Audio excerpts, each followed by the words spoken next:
A world worth protecting. अध्याय 231। वांग और लिन का मेलमिलाप। वांग बाओले को झाओ यामिंग की अंतर्ज्ञान पर पूरा भरोसा था। उसके पास एक प्राकृतिक आत्मा शरीर था और उसकी आध्यात्मिक इंद्रियां अक्सर कई मौकों पर आम व्यक्ति से बेहतर होती थीं। वांग बाओले ने अपनी सुरक्षा बनाए रखी और खुद को उजागर किए बिना अपने और हुआंग शान के बीच अधिक दूरी बनाना शुरू कर दिया, कोशिश करते हुए कि वह और करीब न आए। सौभाग्य से भीड़ बहुत ज्यादा थी। वांग बाओले की हरकतें ज्यादा स्पष्ट नहीं लग रही थीं। कुछ समय बाद संगीत धीरे धीरे धीमा हो गया और सामने से हंसी की आवाज आई। हंसी उज्ज्वल और हार्दिक थी। ये हवा में जोर से गूंज रही थी और एक जबरदस्त आभा आगे बढ़ रही थी। हर कोई चुप हो गया और सामने की ओर देखने लगा। हर कोई देख रहा था कि कोई अंदर के कक्षों से बाहर निकल रहा था। यह एक लंबा मध्यम आयु वर्ग का आकर्षक व्यक्ति था जो लिन तियानहाओ से मिलता जुलता था। उसने लंबे ढीले वस्त्र पहने थे, उसके बाल उसकी पीठ पर ढीले ढाले थे और उसकी आंखों में सितारे थे। उसका पूरा व्यक्तित्व एक अनोखा आकर्षण बिखेर रहा था। जब वह बाहर निकला तो उसकी हंसी आसमान में गूंज उठी। भले ही उसने अपनी साधना को दबा दिया हो, लेकिन उससे निकलने वाली आध्यात्मिक ऊर्जा अभी भी हवा में भारी और भारी लग रही थी। वांग बाओले की सांस रुक गई। हर किसी की साधना प्रभावित हुई और एक प्रवाह में चली गई। ऐसा लग रहा था जैसे उस आदमी की एक नज़र उनकी साधना को अचानक विस्फोट में ले जा सकती है। कोर फॉर्मेशन क्षेत्र। आगे की पहचान की कोई ज़रूरत नहीं थी। वांग बाओले को तुरंत पता चल गया कि दूसरा व्यक्ति कौन था और उसकी साधना कैसी थी। इथरल सिटी के सिटी लॉर्ड के निवासों के भीतर इस तरह की साधना और इस तरह के प्रभावशाली आभा वाले केवल एक ही व्यक्ति थे। ये था इथरल सिटी का सिटी लॉर्ड, फेडरेशन के 17 सेनेटरों में से एक, लिन यू। नमस्कार सेनेटर लिन। नमस्कार सिटी लॉर्ड लिन। जब लिन यू बाहर निकला तो सभी शांत हो गए और एक स्वर में उसका अभिवादन किया। उनकी नज़र में लिन यू का साधना स्तर और उसकी स्थिति दोनों ही उनसे कहीं बेहतर थी। वह उनके पिताओं के बराबर था जो संघ के शक्तिशाली व्यक्ति थे। ऐसे शक्तिशाली व्यक्ति अपने पैर के एक झटके से पूरे संघ में धरती को हिला सकते थे। उसे प्रभु कहना अतिशयोक्ति नहीं होगी। एक शक्तिशाली प्रभु की तरह वही थर शहर में सब कुछ तय करता था। जब वह बाहर निकला तो उसकी आभा उससे निकल रही थी। किसी संकेत की आवश्यकता नहीं थी। लिन यू स्वाभाविक रूप से सभी का ध्यान अपनी ओर आकर्षित कर रहा था, क्योंकि वे उसके आगमन का स्वागत कर रहे थे। लिन यू की सूर्य जैसी चमकदार आकृति के पीछे दो अन्य व्यक्ति खड़े थे। एक लिन तियानहाओ था और दूसरा एक बुजुर्ग व्यक्ति।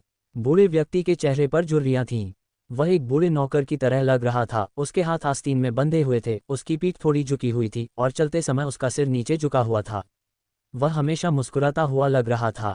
उसने जो आध्यात्मिक ऊर्जाएं प्रकट की वे लिन यू की तुलना में थोड़ी कमज़ोर थीं। क्या ये लिटिल जियू नहीं है?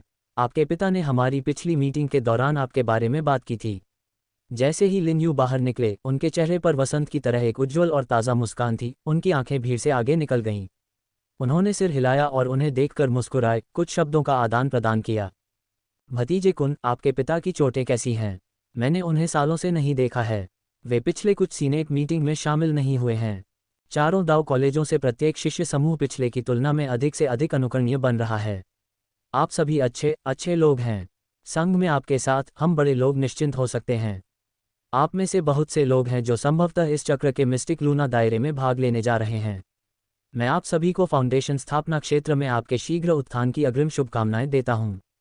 लिन यू हंसे, उनकी आंखें वांग बाओले और कंपनी से आगे निकल गईं। उसकी अभिव्यक्ति अपरिवर्तित रही और उसने थोड़ा सिर हिलाया। वांग बाओले का दिल उछल पड़ा। लिन यू की शक्ति और अधिकार का वजन कम नहीं किया जा सकता था। उसने उस आदमी के बेटे के साथ अपने तनाव के बारे में सोचा। हालांकि लिन यू एक संकीर्ण सोच वाले व्यक्ति की तरह नहीं लग रहे थे। बच्चों के बीच झगड़े में हस्तक्षेप करना ऐसा कुछ नहीं लगता जो ये सेनेटर लिन करेगा। अगर वह अपना वजन बढ़ाने की हिम्मत करता है तो मैं कॉलेज से मेरे लिए बोलने के लिए कहूँगा। वांग बाओले ने फैसला किया। उसे उस समय सेना के साथ अपनी दोस्ती याद आ गई और वह क्षण भर के लिए आश्वस्त हो गया। यह आप युवा लोगों के लिए एक सभा है। मैं ज़्यादा देर तक नहीं रुकूंगा। आपस में मिलजुल कर रहो और दोस्त बनाओ। हाओएर, तुम्हें यह सुनिश्चित करना चाहिए कि तुम्हारे दोस्तों के साथ अच्छा व्यवहार हो। लिन यू ने बात करने में ज़्यादा समय नहीं लगाया। उसका इरादा केवल एक संक्षिप्त उपस्थिति दर्ज कराने का था। लिन तियानहाओ को निर्देश देने के बाद वह चला गया। उसके जाने से हवा में भारीपन दूर हो गया और लिन तियानहाओ ने भी राहत की सांस ली। उसे अचानक गर्व का एहसास हुआ। अपने हाथों को एक साथ ताली बजाने के बाद नौकर जेड बक्से लेकर बाहर जाने लगे। जैसे ही जेड बक्से दिखाई दिए भीड़ उत्सुकता से देखने लगी। उनके वहां होने का उद्देश्य आखिरकार ईथर फल था। लिन तियानहाओ ने भीड़ के चेहरों पर भाव देखा और जोर से हंस पड़े। साथियों, आज मैं परिवार का सबसे बड़ा बेटा बनूंगा और उपस्थित सभी लोगों को ईथर फल भेंट करूंगा। मैं सभी की साधना की यात्रा में उन्नति की कामना करता हूं। लिन तियानहाओ के पास अच्छा लुक था, उसकी आवाज़ चमकदार थी और उसके शब्द सुंदर थे। उसने अपनी मुट्ठी को विनम्रतापूर्वक बंद करके अपना भाषण समाप्त किया। कई लोगों ने तुरंत उसके प्रति सकारात्मक भावनाएं विकसित कीं। यहाँ तक कि वांग बाओले ने भी स्वीकृति में आह भरी। नौकर पास आए और जल्द ही सबके सामने एक जेड बॉक्स पेश किया गया। वांग बाओले ने इसे लेने के बाद अपना बॉक्स खोला। उसने लाल रंग के फल को देखा जो बहुत ही सुगंधित खुशबू दे रहा था और वह भी इसके प्रति आकर्षित हो गया। मेरे साथी दाववादियों, इस ईथर फल को केवल 3 दिनों तक संग्रहित किया जा सकता है। मैं आपसे आग्रह करता हूं कि इसे जल्द से जल्द खा लें। लिन तियानहाओ हंसे और उन्हें बहुत बहुत धन्यवाद मिला। दावत आखिरकार अपने चरमोत्कर्ष पर पहुंच गई थी। हंसी और बातचीत की आवाज़ें तेज हो गईं और संगीत ने चौक में वापसी की। वांग बाओले ने फल को अपने स्टोरेज ब्रेसलेट में भरने की अपनी इच्छा को दबा दिया। वह फल खाने का इरादा नहीं रखता था और इसे अपने माता पिता को देना चाहता था, लेकिन ये कुछ ऐसा था जो उसे सीधे किसी और ने दिया था। इसके अलावा लिन यू की आभा और उसकी साधना ने वांग बाओले पर एक मजबूत और सीधा प्रभाव डाला था। वह विचार कर रहा था कि क्या उसे अपने और लिन तियानहाओ के बीच तनाव को हल करने की कोशिश करनी चाहिए, जब उसके पीछे से एक बूढ़ी आवाज़ आई। पवेलियन हेड वांग, क्या हम कुछ शब्दों के लिए अलग हट सकते हैं? वांग बाओले ने अपना सिर घुमाया। उसने तुरंत देखा कि बूढ़ा आदमी जो पहले लिन यू का पीछा कर रहा था, उसके सामने खड़ा था। उसकी आंखें वांग बाओले को देखकर मुस्कुरा रही थीं। वांग बाओले ने ऐसे शक्तिशाली साधक को तुच्छ समझने की हिम्मत नहीं की और तुरंत बूढ़े आदमी का अभिवादन किया। उनके आसपास के लोगों ने बुजुर्ग आदमी को आते देखकर समझ लिया कि उसे वांग बाओले से निजी तौर पर कुछ कहना है। वे बातचीत करते हुए तेजी से बाहर निकल गए। पवेलियन हेड वांग युवा और सक्षम हैं, असाधारण प्रतिभाओं से संपन्न हैं। इसमें कोई संदेह नहीं है कि आपका भविष्य उज्ज्वल और शानदार होगा। दुर्भाग्य से मैं बूढ़ा हो गया हूँ। मुझे डर है कि मुझे युवा मंडप प्रमुख वांग को आपकी महत्वाकांक्षाओं के अनुरूप विकसित होते देखने का मौका नहीं मिलेगा। बुजुर्ग व्यक्ति ने वांग बाओले को अपनी आंखों में स्वीकृति के भाव से देखा। जब वह विलाप कर रहा था तो उसका दाहिना हाथ उसकी आस्तीन से बाहर निकला। उसके हाथ में एक हरे रंग का जेड बॉक्स था। यह मेरे स्वामी, शहर के स्वामी की ओर से एक छोटा सा उपहार है। मंडप प्रमुख वांग, क्या आप बीती बातों को भूलने के लिए सहमत नहीं होंगे? बूढ़े व्यक्ति ने वांग बाओले को हरा जेड बॉक्स देते हुए कहा। वांग बाओले ने अपनी आंखें सिकोड़ लीं। उसने जेड बॉक्स लिया और बूढ़े व्यक्ति के सामने उसे खोल दिया। वांग बाओले की इस हरकत से दंग रह गया बुजुर्ग व्यक्ति मुस्कुराया। उसने वांग बाओले के जवाब का इंतजार किया। वांग बाओले ने बॉक्स खोला, एक नज़र डाली और फिर अपनी आंखें चौड़ी कर लीं। जेड बॉक्स के अंदर 2 इथेरियल फल रखे थे। वे स्पष्ट रूप से बड़े थे और अधिक तीव्र मिठास का संकेत दे रहे थे। वांग बाओले ने इथरल फ्रूट्स को देखा और अपने पिछले फैसले पर विचार किया। कुछ सोचने के बाद उसने गंभीरता से सिर हिलाया। वह समझ गया कि झगड़े शुरू करने की तुलना में हमेशा खत्म करना बेहतर होता है। चूंकि दूसरे पक्ष ने पहले ही अपने अच्छे इरादे व्यक्त कर दिए थे, इसलिए उसे किसी भी तरह की शिकायत रखने की कोई ज़रूरत नहीं थी। बेशक सब कुछ इस बात पर आधारित था कि लिन तियानहाओ और उसका परिवार उसके लिए कोई परेशानी पैदा न करे। वरना वांग बाओले के चरित्र के साथ अगर समय आया तो वह अपने वचन के विरुद्ध जाने में संकोच नहीं करेगा, भले ही उसने उपहार स्वीकार कर लिए हों। वांग बाओले का जवाब पाकर बूढ़ा आदमी मुस्कुराया और सिर हिलाया, फिर मुड़ा और चला गया। जब वह वापस कमरे में लौटा तो लिन यू खिड़की पर खड़ा था, नीचे भीड़ को देख रहा था। उसकी आंखें अपने बेटे पर केंद्रित थीं, ये देखते हुए कि लिन तियानहाओ कैसे बोलता है और खुद को कैसे पेश करता है। स्वीकृति और आराम उसके होठों पर मुस्कान में बदल गया।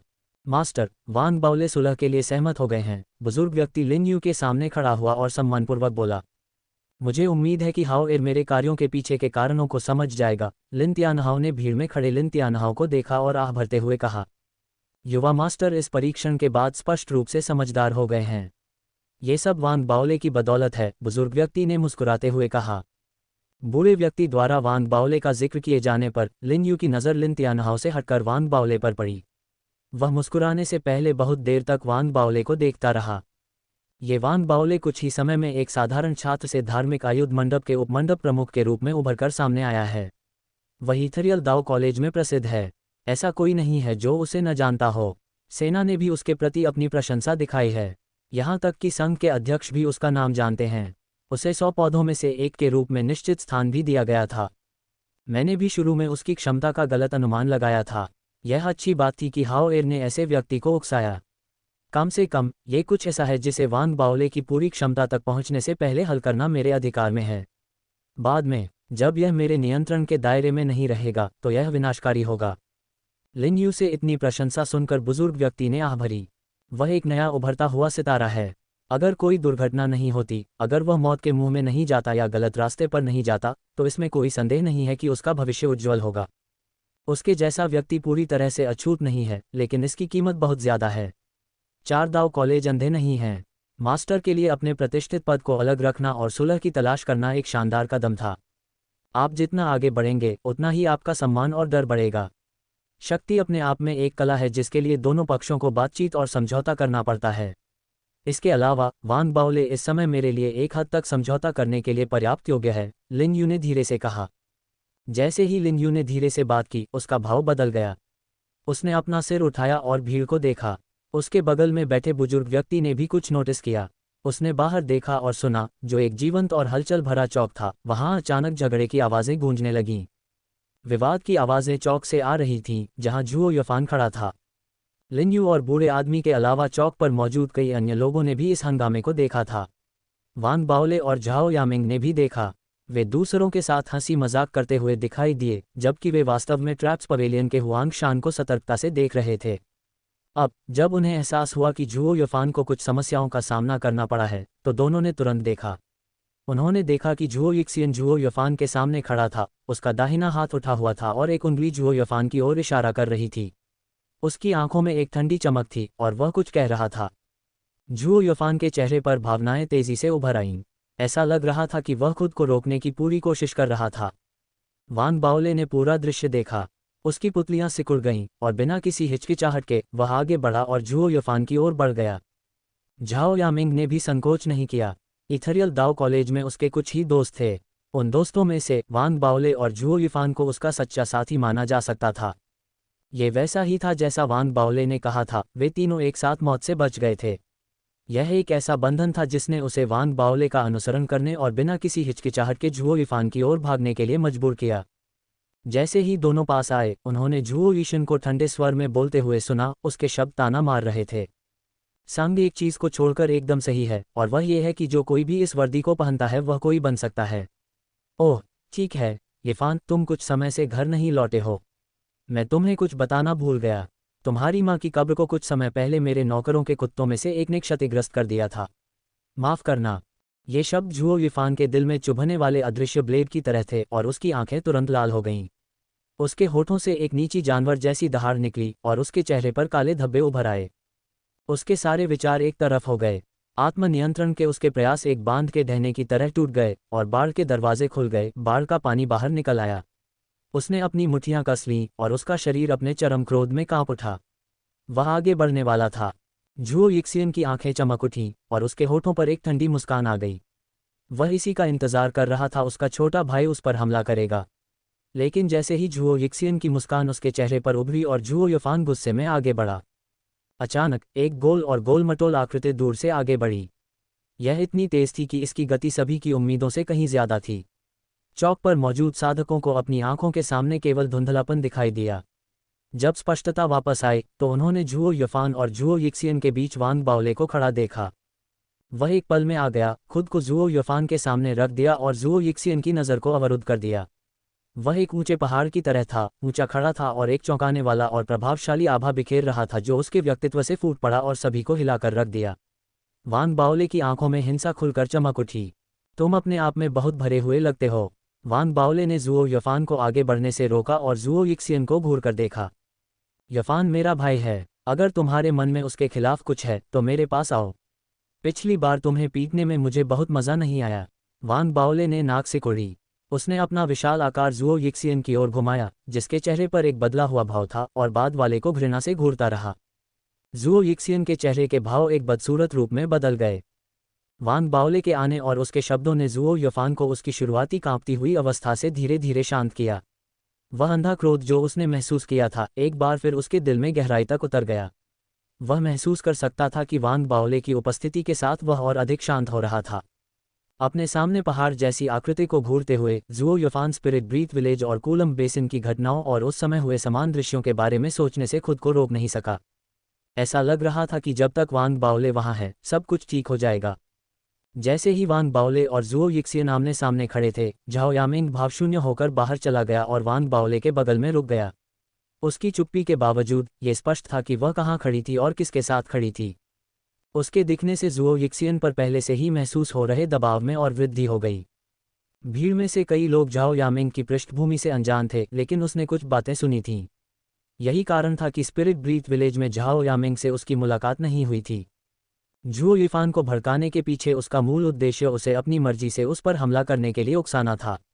यह आंशिक रूप से इसलिए था क्योंकि झुओ युफान के विकास ने उसे अत्यधिक दबाव में डाल दिया था और उसे बहुत खतरा महसूस हुआ था।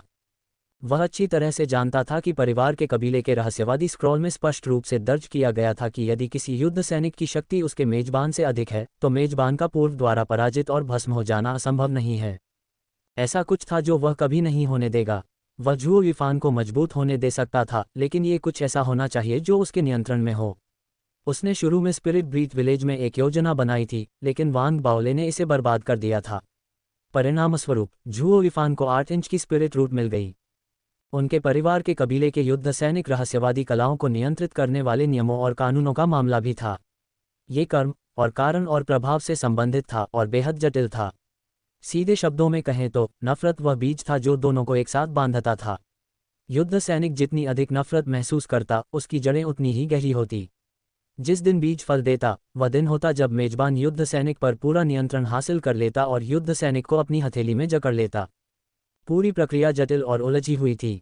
नफरत के बीज बोना और साथ ही युद्ध सैनिक को एक जानवर की तरह वश में करना, बार बार विद्रोह को भड़काना और उसके इरादों को वापस लेने के लिए उकसाना, फिर उन्हें बलपूर्वक कुचलना, दोनों ही जरूरी था। धीरे धीरे एक प्रतिवर्ती मानसिकता बस जाती और बनती, विरोध न करने की, वापस न लड़ने की। परिणामस्वरूप उसने वही किया जो वह झुओ युफान को देखकर आमतौर पर करता था, और वह था झुओ युफान को हमला करने के लिए उकसाते हुए नफरत की भावनाओं को गहरा करना। वह झुओ युफान को उसकी जगह पर वापस लाने के लिए परिवार के कबीले की रक्तरेखा रहस्यवादी तकनीक का उपयोग करना चाहता था और उसके माध्यम से, कर्मचक्र के माध्यम से, उन्हें और अधिक निकटता से बांधना चाहता था। हालांकि वह एक बार फिर विफल हो गया। वांग बाओले द्वारा झुओ यिक्सियन का चेहरा इस विचार से काला पड़ गया। हालांकि वह वांग बाओले पर भड़क नहीं सकता था। अकेले वांग बाओले का होना उसे सतर्क करने के लिए पर्याप्त था और उसे झाओ यामिंग पर भी विचार करना था। उनके आसपास के सभी लोग चुप हो गए। इसका उनसे कोई लेना देना नहीं था। वे बस उत्सुक थे। भीड़ तेजी से अलग हो गई और वांग बाओले और कंपनी के लिए जगह बना ली। एक लंबी चुप्पी के बाद झुओ यिक्सियन ने वांग बाओले और झाओ यामिंग की ओर एक गहरी नज़र डाली और उसके होंठ एक क्रूर मुस्कान में बदल गए। चूंकि तुम दोनों नानी की भूमिका निभाना चाहते हो और मेरे बेकार छोटे भाई की रक्षा करना चाहते हो, इसलिए मेरे पास कहने के लिए और कुछ नहीं है। लेकिन वह अभी भी झुओ परिवार का हिस्सा है। इस बार हम इसे जाने देंगे, लेकिन अगर अगली बार ऐसा हुआ तो तुम मेरी चेतावनी पर ध्यान दोगे कि झुओ परिवार हमारे पारिवारिक मामलों में हस्तक्षेप करने वाले बाहरी लोगों का स्वागत नहीं करता। झुओ यिक्सियन ने बोलना समाप्त कर दिया। उसने अपनी आस्तीन एक तरफ सरकाए और लिन तियानहाओ की ओर सिर हिलाया, जो कुछ दूरी पर खड़ा था। उसने कठोर चेहरे के साथ विदाई ली और शहर के स्वामी के निवास से बाहर जाने के लिए मुड़ गया। ऐसा लग रहा था कि तूफान थम गया है। लिन तियानहाओ ने चुपके से राहत की सांस ली। अगर उसके मेहमान वहां विवाद शुरू करते हैं तो वह मुश्किल स्थिति में पड़ जाएगा। आखिरकार वे सम्मानित अतिथि थे, एक 5 पीढ़ी के आकाश कबीले से, जिसके उसके परिवार के कबीले से सौहार्दपूर्ण संबंध थे, और दूसरा उसी कॉलेज से जहां वह पढ़ता था। उसे नहीं पता था कि उसे किसकी मदद करनी चाहिए। सौभाग्य से उसे चुनने की जरूरत नहीं थी। वह मुस्कुराया और भीड़ को शांत करने की कोशिश की। तभी वांग बाओले की आंखें चमक उठीं। झुओ यिक्सियन ही वह व्यक्ति था जिसने परेशानी खड़ी की थी। वांग बाओले झुओ यिक्सियन को बस वही करने की अनुमति नहीं देगा जो वह चाहता है और उसे अपनी मर्जी से जाने की अनुमति नहीं देगा। उसने अचानक एक कदम आगे बढ़ाया और अपने दाहिने हाथ को मुट्ठी में बांध लिया। उसके शरीर से आभा उमड़ पड़ी और गड़गड़ाहट जैसी आवाज़ उसके होठों से निकली। किसी का अपमान करने के बाद बस चले जाने की योजना बना रहे हो? आप माफ़ी मांगने के बाद जा सकते हैं। वांग बाओले ने झुओ यिक्सियन के पास जाकर बात की। उसकी उठी हुई मुट्ठी ने एक बवंडर को बुलाया जो गरजने लगा और चौंक गया, और भीड़ की आंखों में आश्चर्य और चिंता थी। ली शियू ने अपनी आंखें सिकोड़ लीं, उनके चारों ओर आश्चर्य झलक रहा था। जब सभी लोग स्तब्ध खड़े थे, झुओ यिक्सियन, जो बस जाने ही वाला था, ने अचानक अपने पीछे एक भयावह आभा महसूस की। उसके चेहरे पर भाव अचानक बदल गए। वांग बाओले, ज्यादा दूर मत जाओ। क्या तुम्हें सच में लगता है कि मैं तुमसे डरता हूँ? झुओ यिक्सियन घूम गया। उसकी आंखों में एक भयंकर चमक थी। उसके हाथों ने मुहरें बनाई और उन्हें वांग बाओले के पास हवा में आगे फेंक दिया। तुरंत उसके पीछे एक छाया दिखाई दी। ये परिवार के कबीले की गुप्त रहस्यमय तकनीक थी जो पिछले जन्म से किसी को बुला सकती थी। यह एक पर नहीं रुका, एक दूसरी छाया दिखाई दी। ये सच्ची सांस के दायरे में किसी के लिए एक दुर्लभ उपलब्धि थी। शायद यही कारण था कि झुओ यिक्सियन को डर नहीं लगा। दो पिछले जन्म तेजी से उसके साथ मिल गए और उसकी आभा एक पल में बढ़ गई। उसका हमला वांग बाओले की मुट्ठी से जुड़ गया। वांग बाओले ने अपनी भौं उठाए। उसने हमले को टाला नहीं, बल्कि अपने भौतिक शरीर में छिपी शक्ति को सक्रिय किया और सुपरनोवा को मुक्त कर दिया। एक गड़गड़ाहट तुरंत आकाश में गूंज उठी, आसमान में फैल गई और हवा में गड़गड़ाहट हुई। झुओ यिक्सियन की आंखें अविश्वास और अविश्वसनीयता से चौड़ी हो गईं क्योंकि कंपन उसके पूरे शरीर में फैल गई। झुओ यिक्सियन की आंखों में पूरा चौक गायब हो गया था। उसने अपने सामने केवल एक विशाल भंवर देखा जो सब कुछ नष्ट करने की धमकी दे रहा था। अपने पिछले 2 जन्मों के साथ मिल जाने और एक हद तक फाउंडेशन स्थापना क्षेत्र में अपनी जमीन पर टिके रहने के बाद भी वह उस पल वांग बाओले के हमले को रोकने के लिए कुछ नहीं कर सका। आतंक ने उसे जकड़ लिया। झुओ यिक्सियन मुश्किल से सांस ले पा रहा था। उसने खुद को बचाने की पूरी कोशिश की, लेकिन वांग बाओले की मुट्ठी उसकी ओर दौड़ी। भंवर आगे बढ़ा और पलक झपकते ही झुओ यिक्सियन के शरीर के हर हिस्से में पीड़ा भर दी। वह गिरने के कगार पर था। जब झुओ यिक्सियन बुरी तरह कांप उठा और आखिरकार हमले के आगे झुकने ही वाला था, तो एक अधेड़ उम्र का आदमी उसके पीछे से निकला। उसने एक लंबा लबादा पहना हुआ था, उसके बाल लंबे थे और उसके चेहरे पर काले धब्बे थे जिससे वह बहुत उदास दिख रहा था। जैसे ही वह पास आया, उसकी आभा उसके व्यक्तित्व से एक विस्फोट के रूप में फूट पड़ी। वह एक अगोचर अजनबी से प्रारंभिक चरण के फाउंडेशन स्थापना क्षेत्र में एक साधक में बदल गया। एक ही कदम में वह झुओ यिक्सियन के पास पहुंचा और उसे दूर खींच लिया।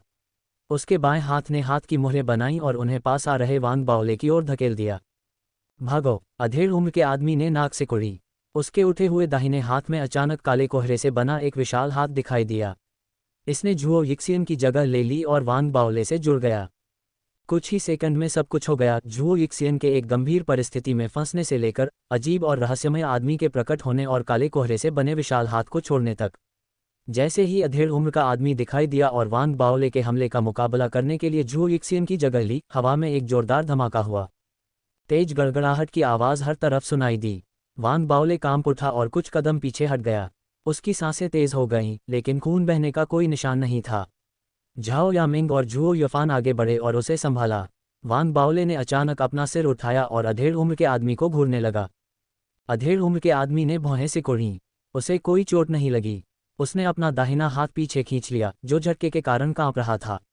वह मन ही मन चौंक गया। वह एक फाउंडेशन एस्टेब्लिशमेंट रियल्म साधक था। उसके द्वारा किया गया एक आकस्मिक प्रहार एक ट्रू ब्रीथ रियल्म साधक को चकनाचूर कर सकता था। यदि कोई अन्य ट्रू ब्रीथ रियल्म साधक उसके पिछले हमले को रोकता तो वह गंभीर रूप से घायल हो जाता और खून थूकता। लेकिन वांग बाओले केवल लड़खड़ाकर वापस लौटा था। वास्तव में ऐसा भी नहीं लग रहा था कि उसे कोई चोट लगी हो। इसने मध्यम आयु वर्ग के व्यक्ति को चौंका दिया और चिंतित कर दिया। यह उसके पूरे जीवन में पहली बार था कि वह ऐसे डरावने ट्रू ब्रीथ रियल्म साधक से मिला था। वांग बाओले की शारीरिक शक्ति विशेष रूप से उसे थोड़ा भयभीत कर रही थी। उसके बगल में झुओ यिक्सियन का चेहरा पीला पड़ गया था। भले ही उसके रक्षक ने उसे बचाया था, फिर भी वह वांग बाओले के सुपरनोवा से पहले भी घायल हो चुका था और उसके होठों से खून बह रहा था।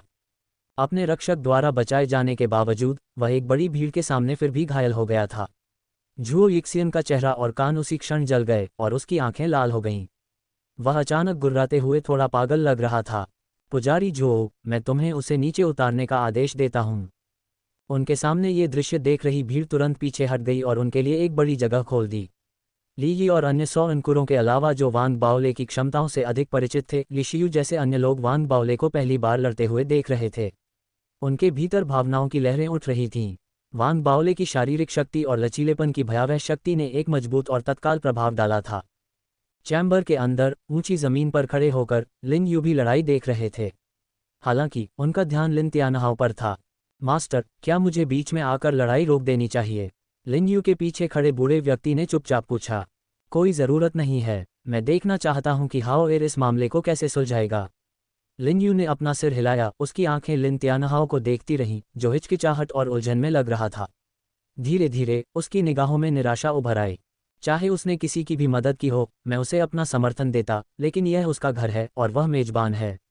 बिना कोई कार्रवाई किए या कोई रोक अपनाए वहां खड़े रहना सही निर्णय लग सकता है, लेकिन वास्तव में यह उसकी सबसे बड़ी गलती है।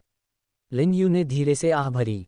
वह लिन तियानहाओ की तुलना वांग बाओले या यहाँ तक कि झुओ यिक्सियन से करने से खुद को रोक नहीं पाया। उसके दिल में निराशा बढ़ती गई।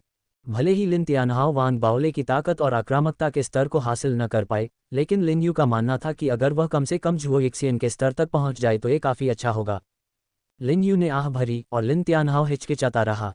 झुओ यिक्सियन के आदेश देने के बाद उसके बगल में बैठा अधेड़ उम्र का आदमी थोड़ा भौंचक्का हो गया। हालांकि उसने आदेशों पर सवाल नहीं उठाया और उन्हें निष्पादित करने वाला था। उसी समय ज़ुओ युफान और झाओ यामिंग दोनों की आंखों में एक ठंडी चमक थी। वे लड़ाई में वांग बाओले के साथ शामिल होने के लिए उत्सुक थे। तभी वांग बाओले ने अपनी बाहें उनके खिलाफ रखीं और उन दोनों को रोक दिया। जैसे ही उसने अपना सिर उठाया, उसकी आंखों में अहंकार चमक उठा। तुम दोनों को शामिल होने की कोई ज़रूरत नहीं है। आज मैं वांग बाओले इस लड़ाई को लड़ने के लिए सिर्फ अपने आप पर और सिर्फ अपने आप पर भरोसा करूंगा। फाउंडेशन स्थापना क्षेत्र। तो क्या? वांग बाओले के शब्दकोश में डर जैसा कोई शब्द नहीं है। डायमी, वांग बाओले अचानक चिल्लाया। जैसे ही उसने कहा, डायमंड ऐप, जो दूर से अपनी कठपुतली के साथ खेल रहा था, ने अचानक अपना सिर उठाया और एक भयानक दहाड़ लगाए। वह खड़ा हो गया और फिर जमीन पर जोर से पटका। धरती कांपने लगी। डायमंड ऐप का उभरता हुआ शरीर एक छोटे पहाड़ की तरह सीधा हवा में उछला और एक बहरा कर देने वाले भूकंप के साथ वांग बाओले के ठीक बगल में जा गिरा। धातु का कवच और गहरा काला फर, एक मजबूत विशाल रूप और चेहरे पर एक क्रूर भाव। डायमंड ऐप उस पल में दिखने में बेजान लग रहा था। उसके हाथ मुट्ठियों में कस गए और उन पर धातु के दस्ताने ने सभी के दिलों में डर भर दिया। उसने अपनी मुट्ठियां उठाईं और अपनी छाती पर मारा और चीखने लगा। उसने अधेड़ उम्र के आदमी को घूर कर देखा जो उसके पास आ रहा था, लेकिन अचानक उसके कदम रुक गए। अधेड़ उम्र का आदमी अपनी धड़कनों की गति को नियंत्रित नहीं कर सका। उसका चेहरा पीला पड़ने लगा, जिससे उसके चेहरे पर काले धब्बे और भी ज्यादा स्पष्ट हो गए। उसने निगल लिया, फिर डायमंड ऐप पर एक नज़र डाली। वह लंबे समय तक आगे बढ़ने की हिम्मत नहीं कर सका। इसमें कोई संदेह नहीं था कि उसे डायमंड ऐप से खतरे का एक मजबूत एहसास हुआ। दूसरे के विशाल रूप और पूर्ण कवच को देखकर उसके सिर में चुभन होने लगी। खुद पर भरोसा करने के बारे में क्या है? अधेड़ उम्र के आदमी की सांस फूलने लगी और वह मन ही मन कोसने लगा। उसे अभी तक वांग बाओले से ज्यादा बेशर्म कोई नहीं मिला था। ये दृश्य देखकर भीड़ भी चुप हो गई। जब वे वांग बाओले को घूर रहे थे तो उनके चेहरे पर एक अजीब सा भाव था। ली शियू दंग रह गया। लिन तियानहाओ केवल व्यंग्यपूर्वक मुस्कुराया। झुओ युफान और झाओ यामिंग वांग बाओले की अनोखी और विचित्र तर्क शक्ति के आदी लग रहे थे। वास्तव में उन्हें अस्पष्ट रूप से लगा कि वांग बाओले ने कुछ भी गलत नहीं कहा है। जब भीड़ अपने अजीब विचारों से जूझ रही थी, वांग बाओले ने एक बेशर्म कदम आगे बढ़ाया और फिर झुओ यिक्सियन की ओर दौड़ पड़ा। झुओ यिक्सियन, तुम माफी मांगोगे या नहीं? वांग बाओले ने तेजी से पास आते हुए दहाड़ते हुए कहा। जैसे ही झुओ यिक्सियन के चेहरे पर भाव बदले, वांग बाओले पहले ही उसके पास पहुंच चुके थे। उनकी फाउंडेशन स्थापना क्षेत्र स्तर की शारीरिक शक्ति फूट पड़ी। उसने अपनी मुट्ठी आगे की ओर घुमाई। झुओ यिक्सियन के चेहरे पर आतंक छा गया। उसने हमले से बचने की कोशिश की, लेकिन कोई फायदा नहीं हुआ। उसने अपनी आंखों के सामने केवल धुंधलापन देखा, अपने सिर में कुछ फटने की आवाज़ सुनी और अपने शरीर में दर्द की लहरें महसूस कीं। उसका शरीर कटी हुई डोरी वाली पतंग की तरह था। वांग बाओले के मुके ने उसे 10 गज दूर उड़ा दिया। जमीन पर ताज़ा खून फैल गया, लेकिन लड़ाई खत्म नहीं हुई थी और वांग बाओले फिर से आगे बढ़ा। उसने सूंघते हुए कहा, माफ़ी मांगो वांग बाओले, अगर तुम में हिम्मत है तो आगे बढ़ो और मुझे मार डालो। तुम चाहते हो कि मैं, झुओ यिक्सियन, माफ़ी मांगूं? मैं इस तरह से शर्मिंदा होने के बजाय मरना पसंद करूंगा। झुओ यिक्सियन अपने पैरों पर खड़ा हुआ और वांग बाओले पर चिल्लाया। उसे यकीन था कि वांग बाओले उसे मारने की हिम्मत नहीं करेगा। इसके अलावा ये शहर के स्वामी का निवास था। लिन यू चुपचाप बैठकर ऐसी घटना नहीं होने देगा। उसे डरने की कोई बात नहीं थी और वह अपना ताना मारना जारी रखने ही वाला था कि वांग बाओले उसकी ओर दौड़ा और अपनी मुट्ठी का इस्तेमाल करने के बजाय अपना पैर ऊपर उठाया और झुओ यिक्सियन की जांघ पर एक क्रूर किक मारी। झुओ युफान की आंखें लात से बाहर निकल आईं और उसके दिमाग में एक हलचल भर गई। वह महसूस कर सकता था कि उसका पूरा शरीर तनाव में आ गया है। उसकी खोपड़ी में चुभन होने लगी और सुन्नापन जल्दी ही हावी हो गया। एक अवर्णनीय भय और आतंक ने उसे जकड़ लिया। वांग बाओले की किक बेहद क्रूर लग रही थी। जो बल पैदा कर रही थी वह भयानक था। जब उसका पैर हवा में उछला तो हवा में गर्जना हुई। कोई कल्पना कर सकता था कि अगर किक लग गई तो अंग तुरंत कुचल जाएंगे। लिन यू, जो पूरी लड़ाई देख रहा था, उसने भी अपनी सांस रोक ली।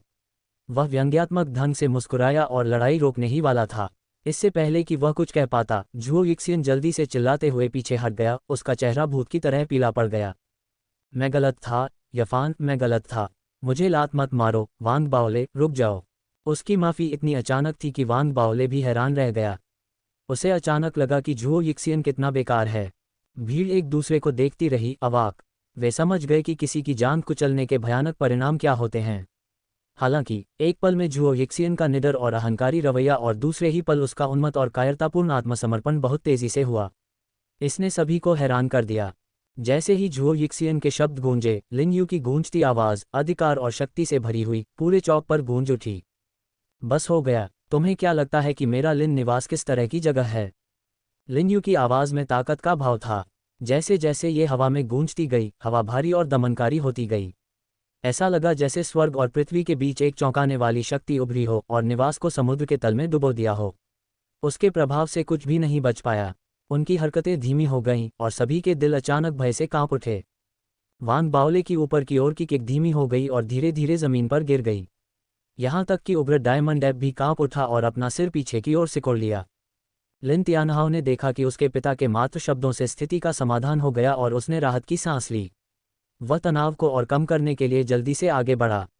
दृढ़ संकल्प और विश्वसनीयता की कमी के बावजूद लिन तियानहाओ संघर्ष समाधान में कुशल था। उसके हस्तक्षेप से वांग बाओले और झुओ यिक्सियन जल्दी से अलग हो गए। डायमंड ऐप ने जब मध्यम आयु वर्ग के व्यक्ति को जाते देखा तो वांग बाओले को आंख मारी। वह वापस वहां गया जहां क्रूजर खड़े थे और अपनी कठपुतली के साथ खेलना जारी रखा। जैसे ही अराजक दृश्य समाप्त हुआ, झुओ यिक्सियन और अधिक समय तक रुकने में शर्मिंदा था। उदास नज़र से उसने अपने परिवार के कबीले के पुजारी को साथ लिया और चुपचाप चला गया। झुओ यिक्सियन को जाते हुए देखकर वांग बाओले ने नाक भान सिकोड़ी।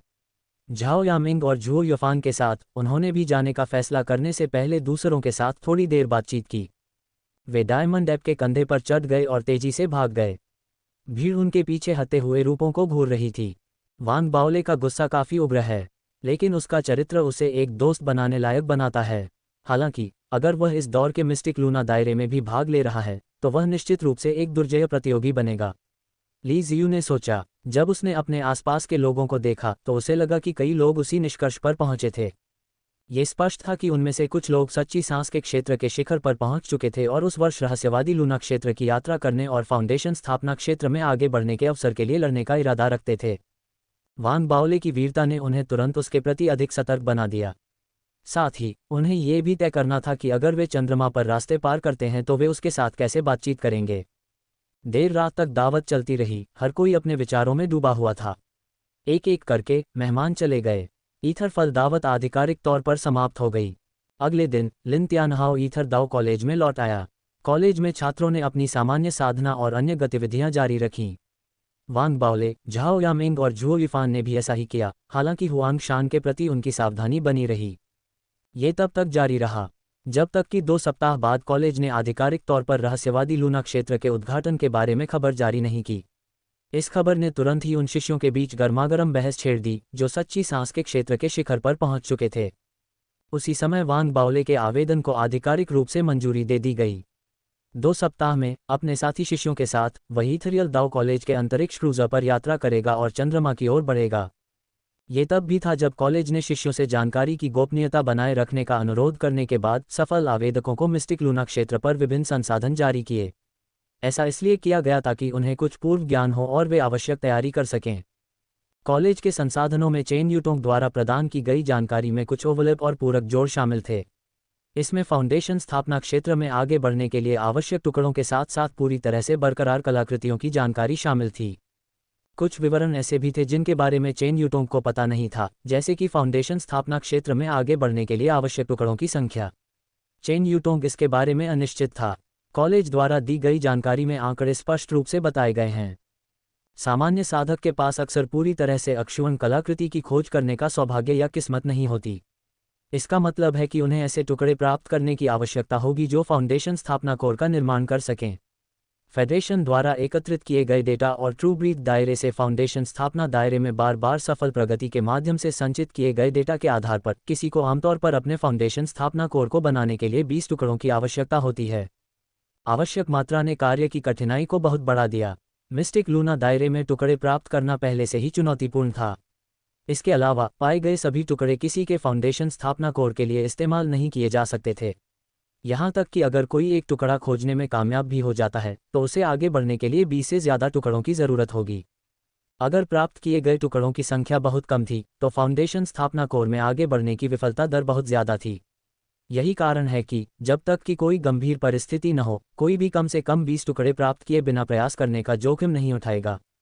सूचना ने सभी आवेदकों को यह भी स्पष्ट रूप से सूचित किया कि मिस्टिक लूना दायरे को उपनिवेश बनाने की असाधारण कठिनाई के कारण संघ में सभी राजनीतिक ताकतों ने फाउंडेशन स्थापना साधना में आगे बढ़ने का मौका तलाशने के लिए ट्रू ब्रीथ दायरे के शिखर पर साधकों के लिए दायरे को नामित करने के लिए एक समझौते पर पहुंच गए थे।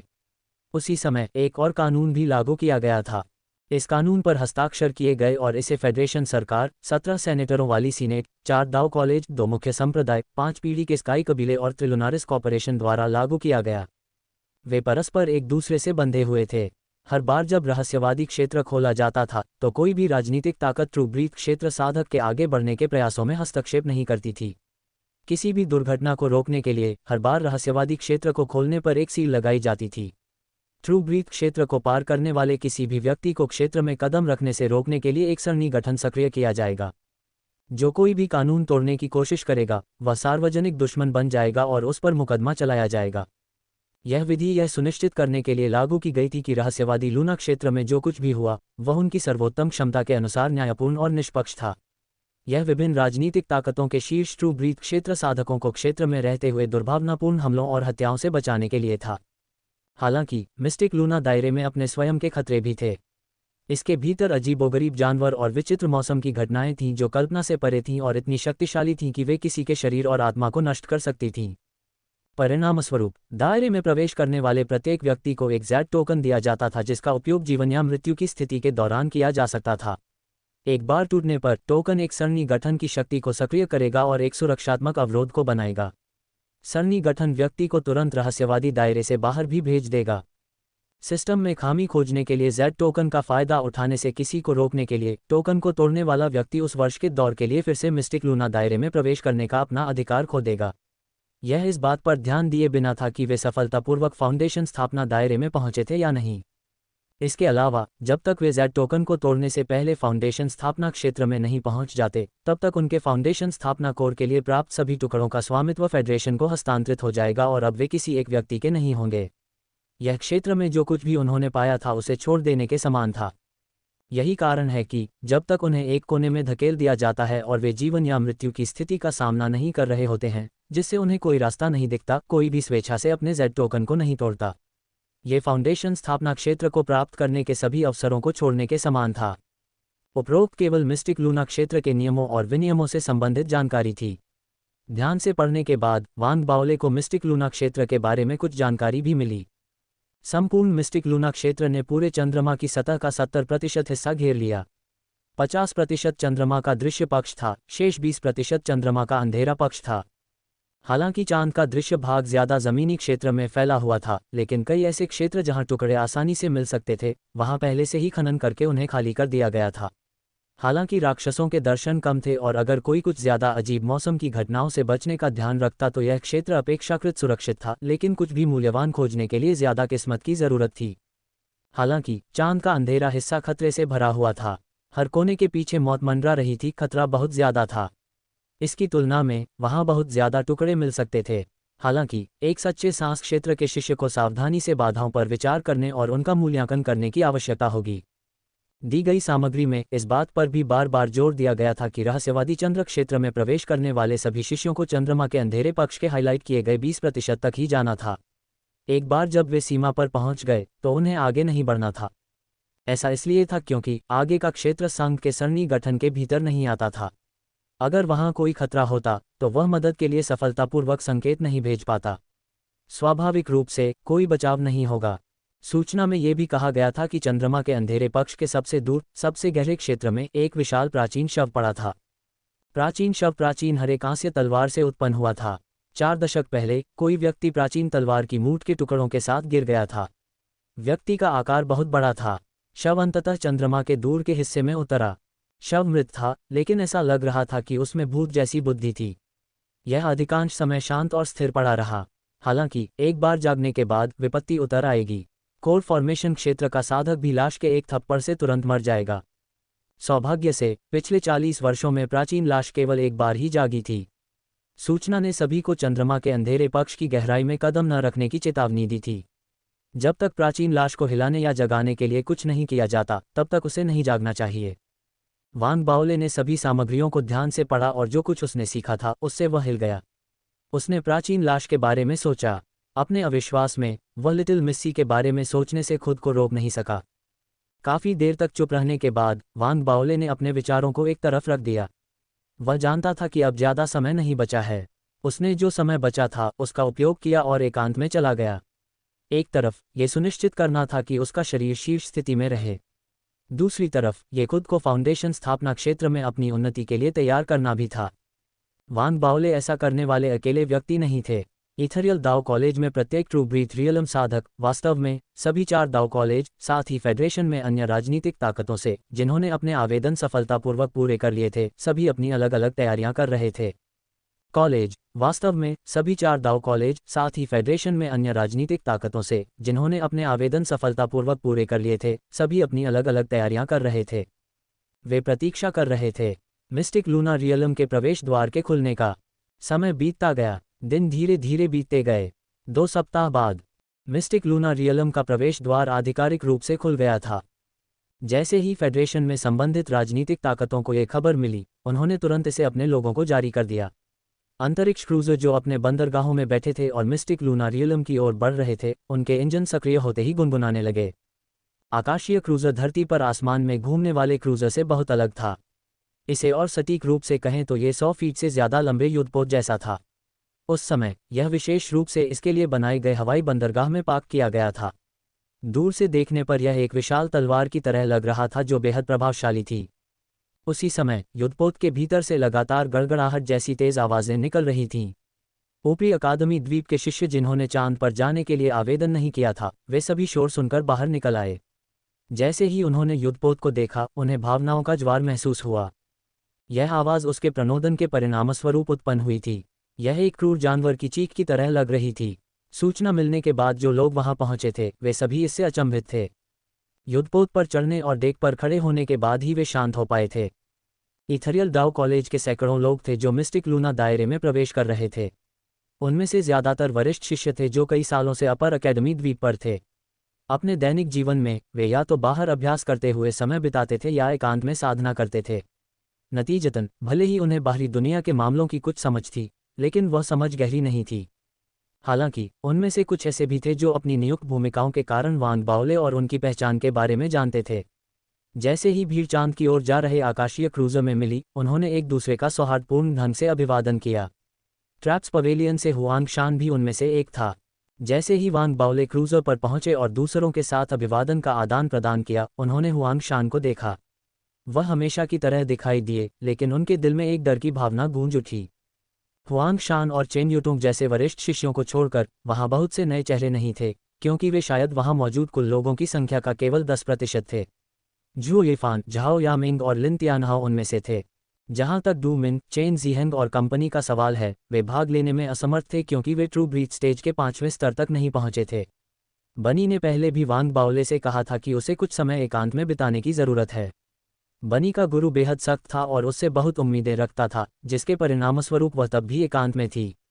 नए चेहरों में एक ऐसा व्यक्ति था जिसे वांग बाओले पहचानता था। हालांकि जब उसने उस परिचित को देखा तो वांग बाओले खुद को रोक नहीं सका और हैरान होने लगा। बेटा, तुमने इतनी जल्दी खुद को प्रशिक्षित कर लिया और ट्रू ब्रीथ स्टेज के 5वें स्तर तक पहुंच गए। क्या तुमने रॉकेट खाया? वांग बाओले बहुत हैरान था। सवाल में व्यक्ति लू जिहाओ था।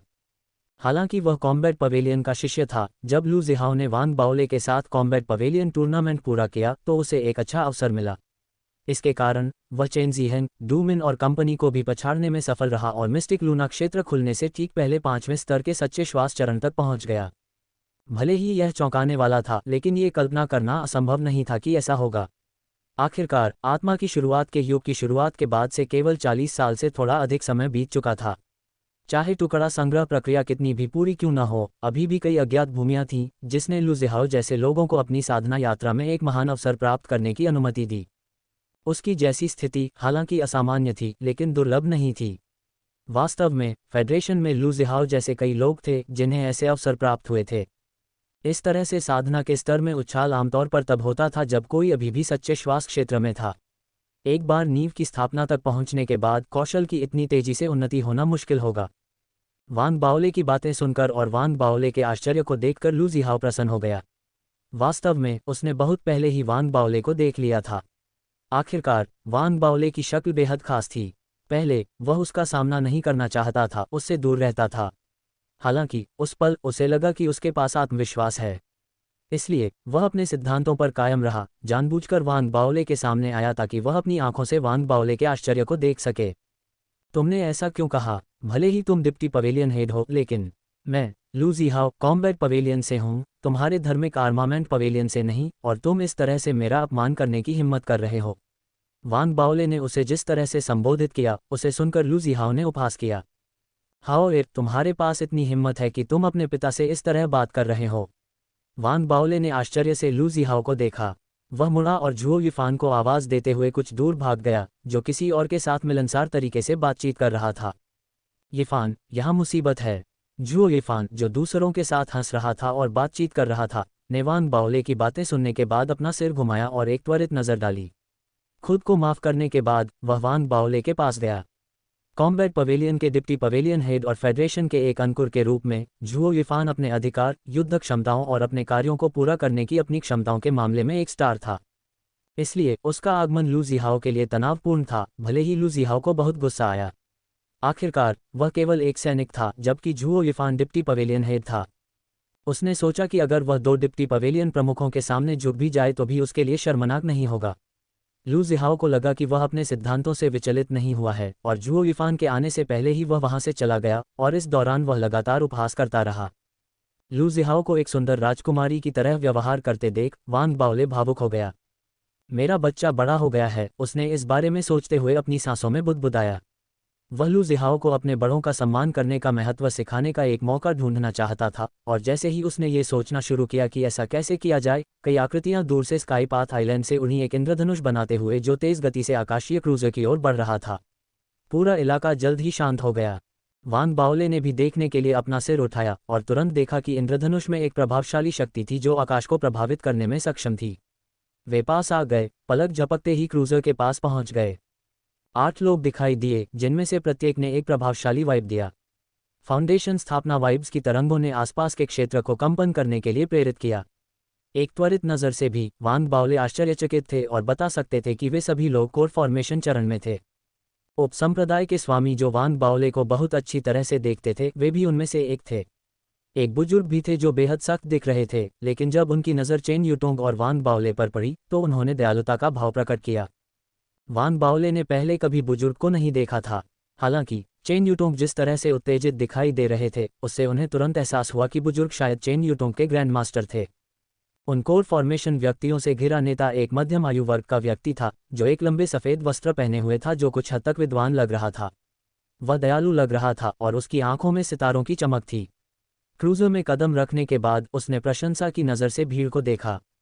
नमस्कार संप्रदाय के स्वामी, नमस्कार सभी डिप्टी सेक्ट लॉर्ड्स और ग्रैंड एल्डर।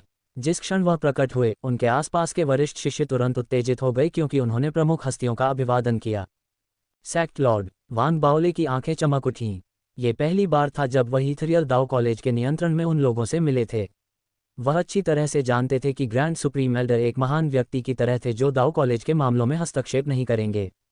वास्तव में इथरियल दाओ कॉलेज में सबसे अधिक अधिकार वाला व्यक्ति सेक्ट लॉर्ड होगा।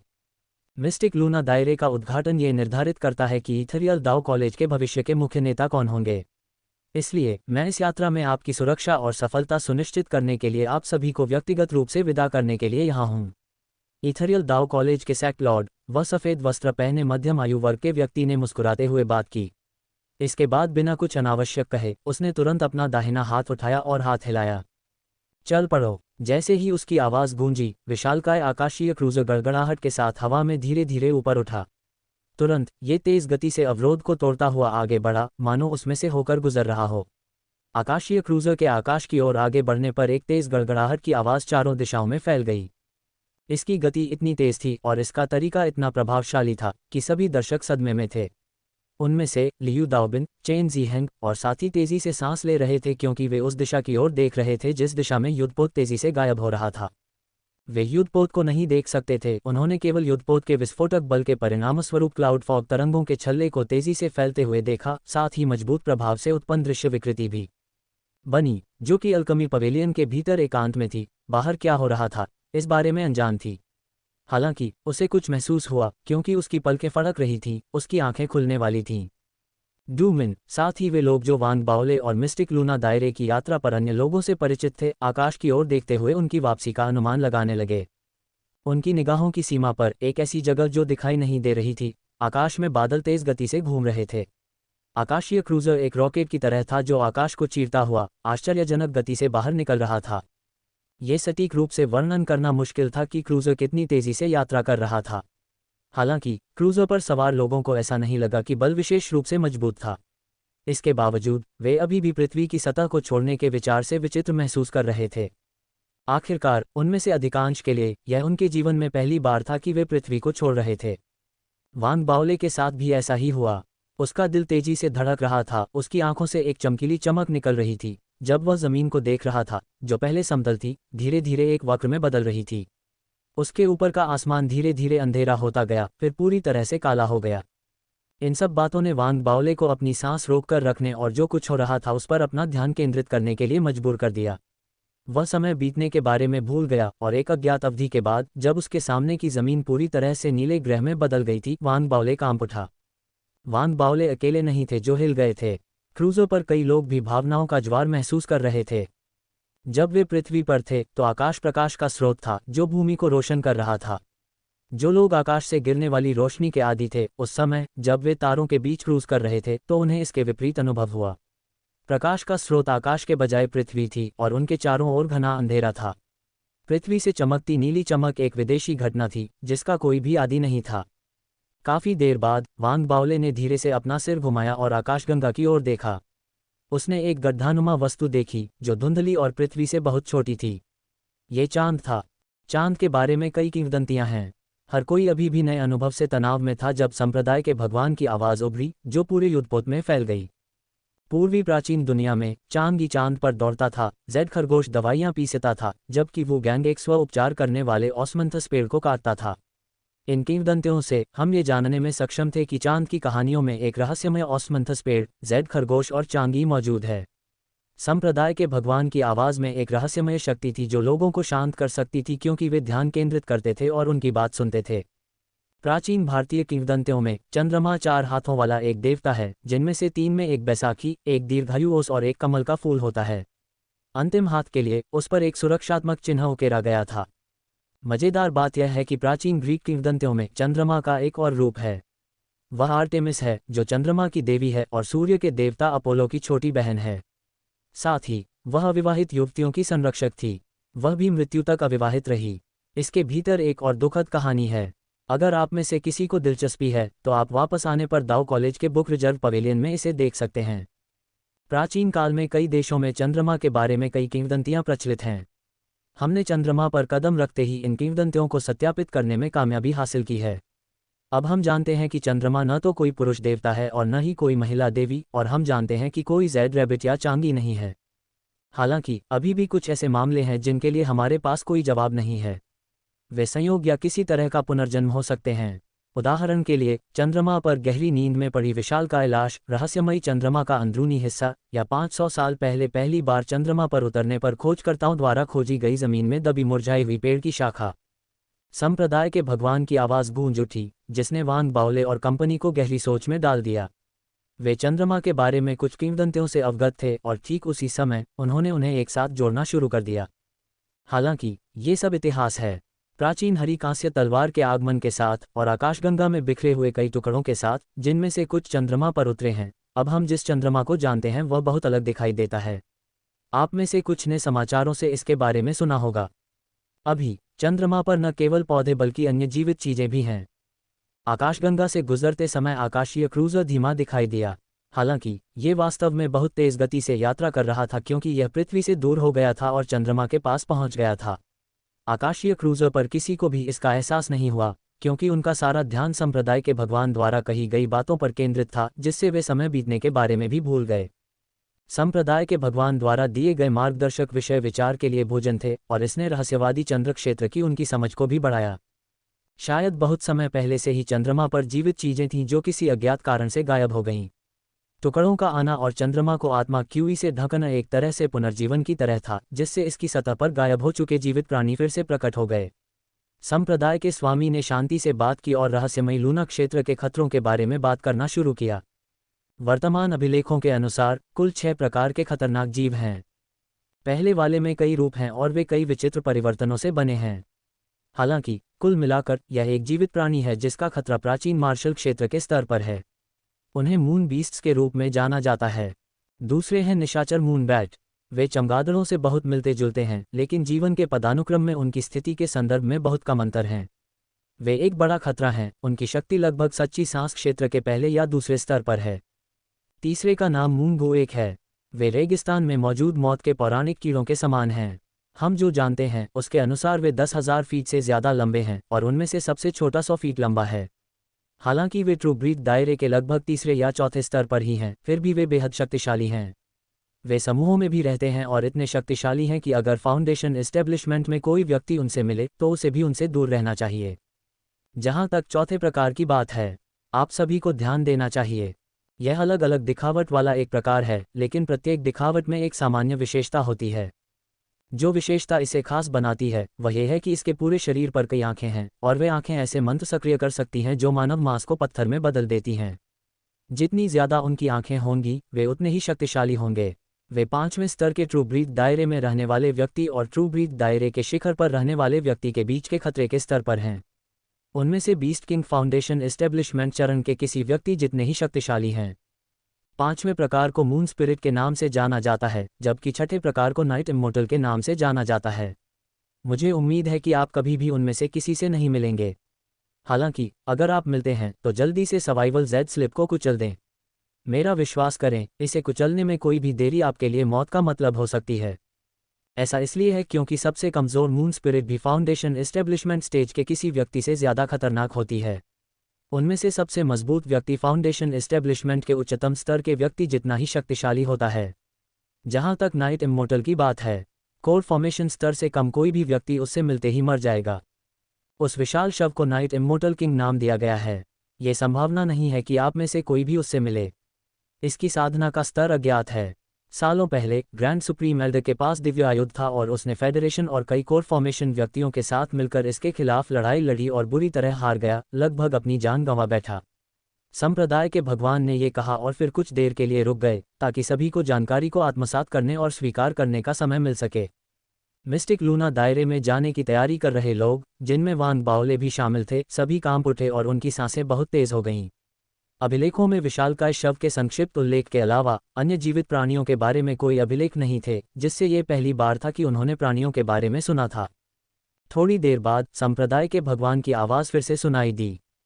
ये 6 प्रकार के जीवित प्राणी चंद्रमा के सबसे खतरनाक पहलू का निर्माण करते हैं, लेकिन वास्तव में चंद्रमा को विकसित करना मुश्किल होने का मुख्य कारण चंद्रमा की जलवायु है।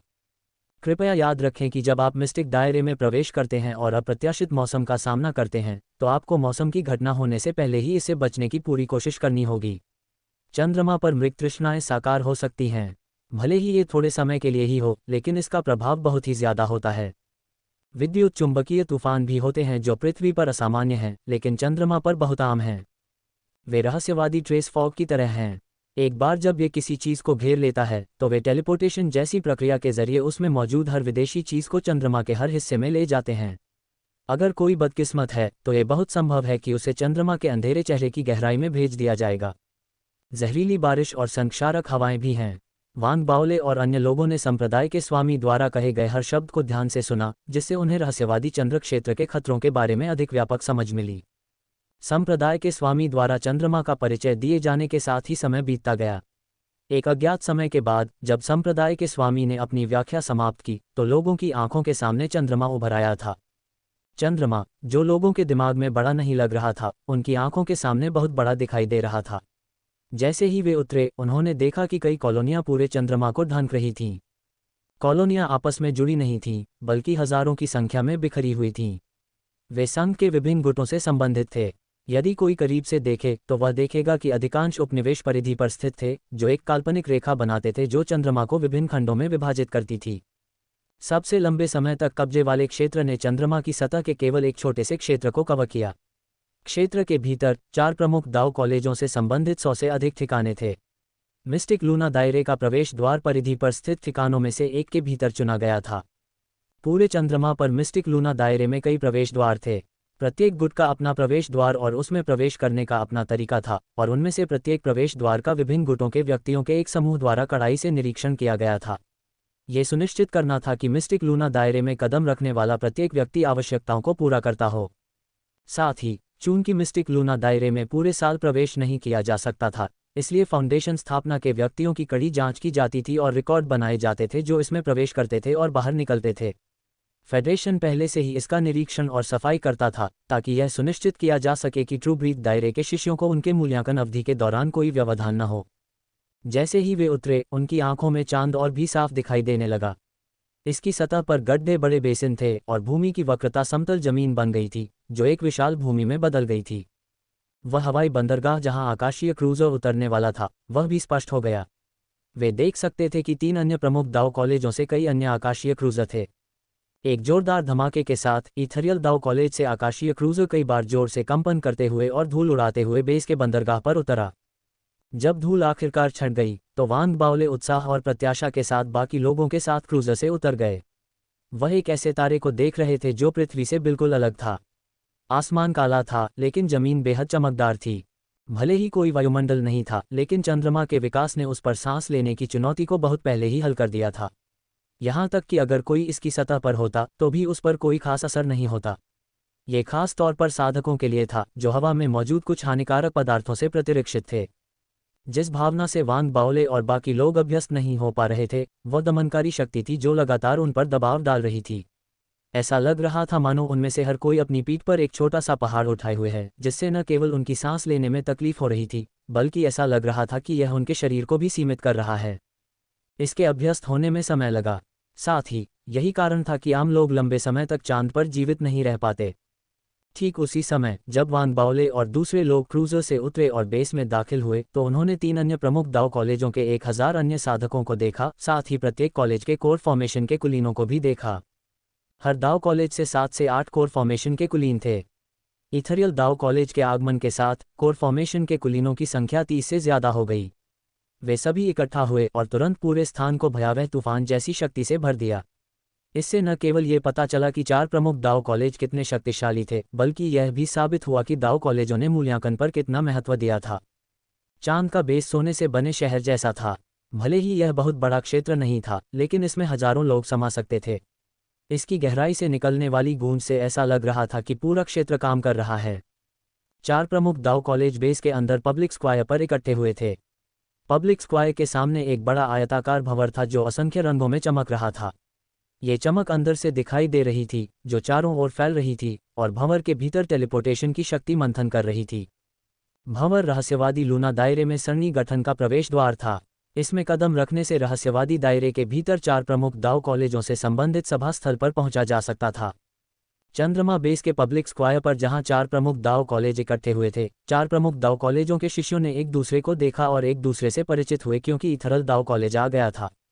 चारों संप्रदाय के स्वामी भी एकत्रित हुए, एक दूसरे से धीरे से बात करते हुए। उनके साथ उनके प्रत्येक दाव कॉलेज के कोर फॉर्मेशन साधक भी थे। 4 प्रमुख दाव कॉलेजों की परंपरा के अनुसार हर बार जब मिस्टिक लूना क्षेत्र खोला जाता था, तो प्रत्येक कॉलेज के संप्रदाय के स्वामी व्यक्तिगत रूप से आते थे। ऐसा किसी भी दुर्घटना को रोकने के लिए किया गया था, इसलिए कम से कम 5 कोर फॉर्मेशन साधक संरक्षक के रूप में साथ आए थे। क्षेत्र का समग्र वातावरण अपेक्षाकृत दबावपूर्ण था। ऐसा विशेष रूप से इसलिए था क्योंकि 4 प्रमुख दाव कॉलेजों के शिष्य एक दूसरे से विशेष रूप से परिचित नहीं थे। हालांकि वे पहले भी एक दूसरे से मिल चुके थे, लेकिन उन्हें अजनबी भी नहीं माना जा सकता था। वरिष्ठ शिष्यों के लिए यह और भी अधिक था।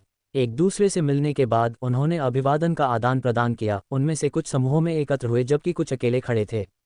जैसे ही उन्होंने आसपास का अवलोकन किया, उन्होंने भंवर के टेलीपोर्टेशन पोर्टल को देखा और उनकी आंखें प्रत्याशा और इच्छा से भर गईं।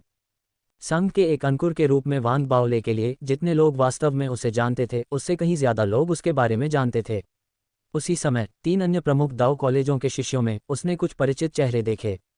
चाहे वह ली ही हो, स्पिरिट ब्रीथ विलेज का काला चेहरा वाला युवक हो, या अन्य लोग, वे सभी वांग बाओले को देखते ही भयानक भाव प्रकट करते थे।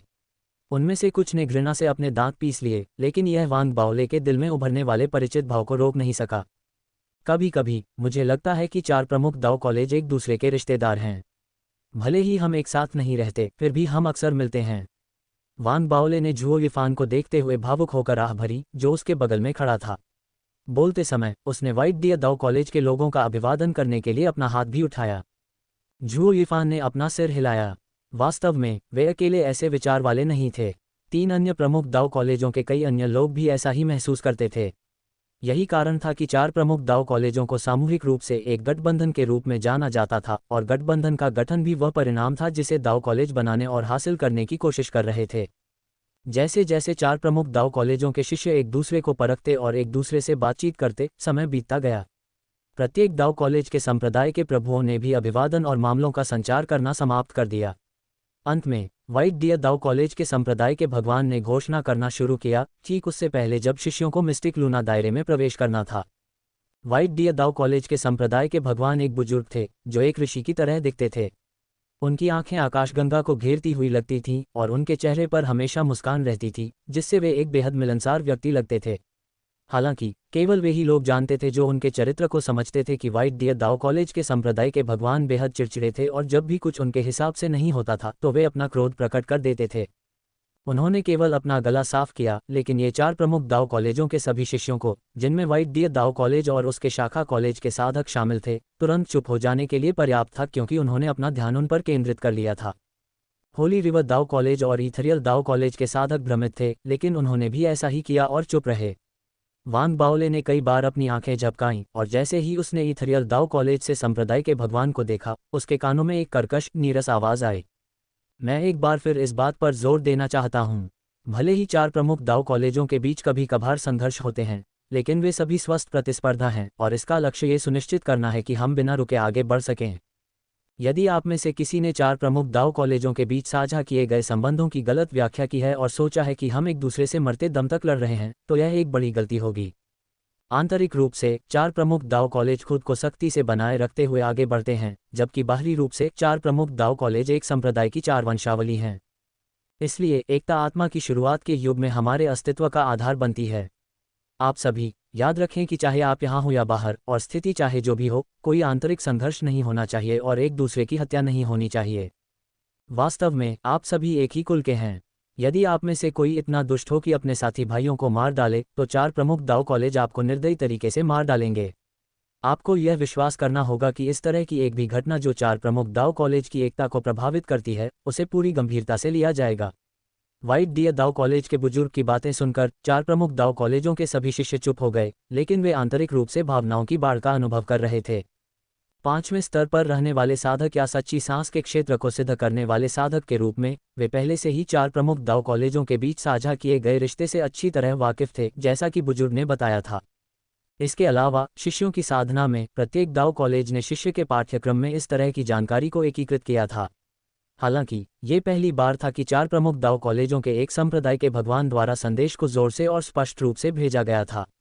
इसका मतलब ये था कि जब तक वे मिस्टिक लूना दायरे में थे, उनके बीच कभी भी लड़ाई और हत्याएं नहीं होनी चाहिए।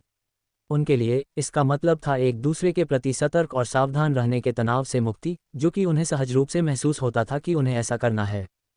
जैसे कि विभिन्न दाओ कॉलेजों के शिष्यों के दिमाग में चल रहे अलग अलग विचारों को महसूस करते हुए, वाइट डियर दाओ कॉलेज के संप्रदाय के भगवान ने फिर से बोलना शुरू करते हुए मुस्कुराया। मैं आप सभी को एक दूसरे को जानने के लिए 5 मिनट दूंगा। उसके बाद रहस्यवादी क्षेत्र को खुला घोषित कर दिया जाएगा। जिस क्षण वाइट डियर दाओ कॉलेज संप्रदाय के भगवान ने अपने शब्द समाप्त किए, उन्होंने अपना ध्यान दूसरी ओर मोड़ लिया और जीवित रहने के लिए जेड पर्चियां देने की व्यवस्था की। जेड पर्ची क्रिस्टल स्पष्ट थी और उसका रंग जेड हरा था। वांग बाओले ने इसे महसूस करने के लिए अपने हाथ में लिया और महसूस किया कि इसमें पास के भंवर के समान ही बल समाहित था। ऐसा लग रहा था कि एक बार कुचल दिए जाने पर यह सरणी गठन के आगमन को प्रभावित कर सकता है। आइटम के उपयोग के बारे में सोचते हुए वांग बाओले ने जल्दी से इसे सुरक्षित रूप से रख लिया।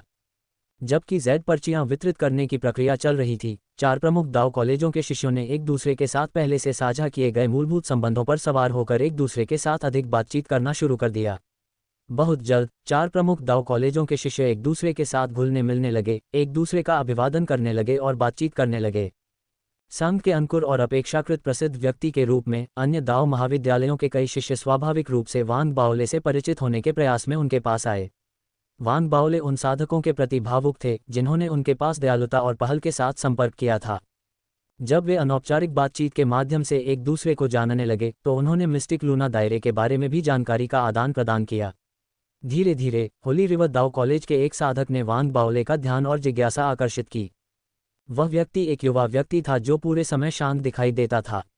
वह संघ का अंकुर नहीं था और वांग बाओले ने उसे पहले कभी स्पिरिट ब्रीथ विलेज में नहीं देखा था। हालांकि उसके चारों ओर बहुत सारे लोग थे। ली यी जैसी सुंदरी भी उस युवा का मुकाबला नहीं कर सकती थी। वह कौन है? वांग बाओले ने होली रिवर दाव कॉलेज के एक नए साधक मित्र से उत्सुकता से पूछा। वह व्यक्ति हमारे दाव कॉलेज का एक वरिष्ठ शिष्य है। उसका नाम शिलिंग है और भले ही वह एक आत्मा शरीर नहीं है, लेकिन आत्माओं के प्रति उसका स्वाभाविक अंतर्ज्ञान दूसरों से कहीं ज्यादा है। एक हद तक उसकी इंद्रियां उन आत्मा शरीरों से ज्यादा तेज हैं। हमारे संप्रदाय के भगवान के शब्दों के अनुसार वह निश्चित रूप से रहस्यवादी लूना क्षेत्र पर टुकड़ों की खोज में चमकेगी। पवित्र नदी दाव कॉलेज के साधक ने वांग बाओले को समझाया। उसके स्वर में ईर्ष्या का संकेत था। वह इतनी प्रभावशाली है। वांग बाओले ने कई बार अपनी आंखें झपकाईं क्योंकि वह सोच रहा था कि क्या उसे उससे परिचित होना चाहिए। जैसे ही उत्तरजीविता जेड पर्चियों का वितरण समाप्त हुआ, व्हाइट डियर दाव कॉलेज के संप्रदाय के भगवान ने अपना गला साफ किया, जिससे सभी जो अभी अभी एक दूसरे को जान रहे थे चुप हो गए और उन्होंने बुजुर्ग की ओर देखा। जहां तक नींव स्थापित करने की बात है, आप सभी को ये स्पष्ट होना चाहिए कि इसके लिए कम से कम 20 अद्वितीय टुकड़ों की आवश्यकता होती है। वास्तव में कितने टुकड़ों की आवश्यकता है, यह आपके प्रवेश करने और पहले टुकड़े खोजने के बाद और अधिक स्पष्ट हो जाएगा। टुकड़ों को खोजने की विधि सरल है। आपको बस सबसे बुनियादी साधना तकनीक को सक्रिय करना है जिसे आपने पहले सीखा है, क्यूई पालन कला। रहस्यमय लूना क्षेत्र पृथ्वी से अलग है। आत्मा क्यूई एक छोटे से क्षेत्र में फैलती है और हर जगह मौजूद नहीं होती है। इसलिए केवल टुकड़ों वाले क्षेत्र ही आत्मा क्यूई को छोड़ेंगे। रहस्यमय लूना क्षेत्र के भीतर यह कितना केंद्रित है इसका अनुमान लगाने के लिए आसपास के आत्मा क्यूई को अवशोषित करने के लिए आत्मा पत्थरों को परिष्कृत करने की तकनीक का उपयोग करें। इससे आपको उपयोगी टुकड़े खोजने में मदद मिलेगी जिनका उपयोग फाउंडेशन स्थापना तक पहुंचने के लिए किया जा सकता है। जैसे ही व्हाइट डियर दाव कॉलेज संप्रदाय के भगवान ने अपना वाक्य समाप्त किया, वे अपने सामने हजारों शिष्यों को देखते हुए रुक गए और मुस्कुराए। अंत में मैं आप सभी को शुभकामनाएं देता हूँ। रहस्यमय क्षेत्र अब खुल गया है।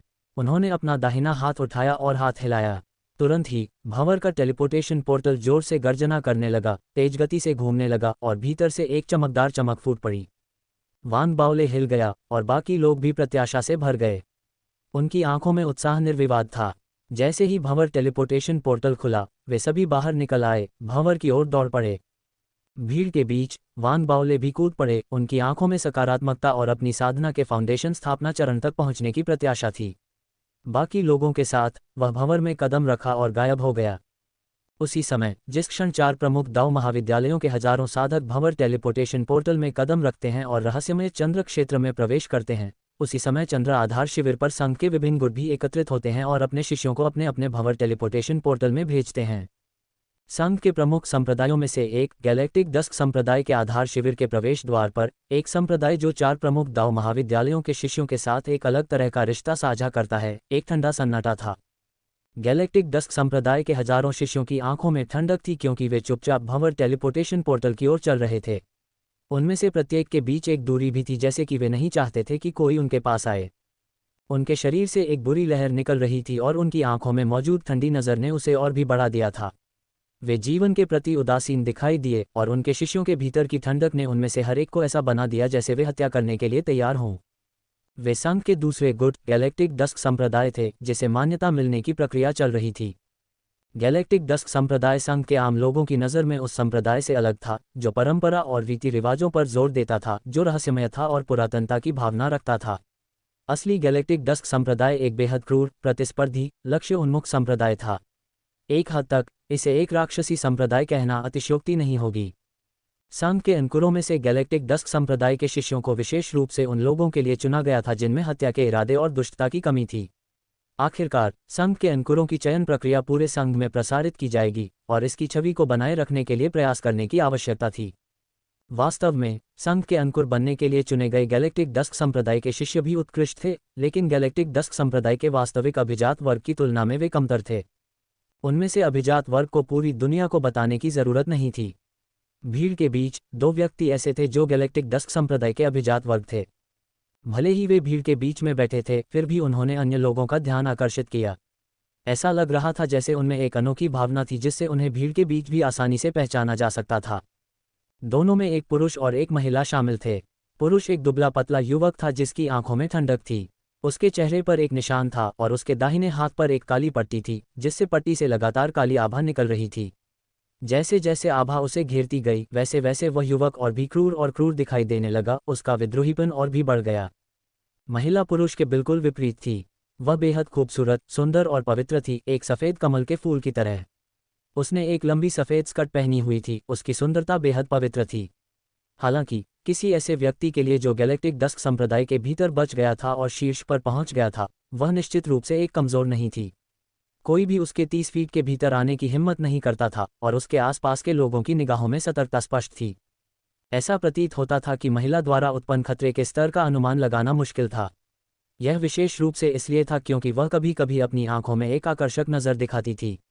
हालांकि अगर कोई करीब से देखे तो वह उस आकर्षक रूप के पीछे निर्दयता को महसूस कर सकता है।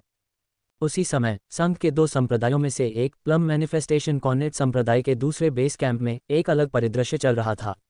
गैलेक्टिक डस्क संप्रदाय की तुलना में प्लम मैनिफेस्टेशन कॉर्नेट संप्रदाय के शिष्य ज्यादातर शारीरिक रूप से उन्नत व्यक्ति थे। पूरे संप्रदाय का लक्ष्य अपनी शारीरिक सीमाओं तक पहुंचना था। उनकी साधना भी मूल बातों पर वापस जाने के सिद्धांत के इर्द गिर्द घूमती थी।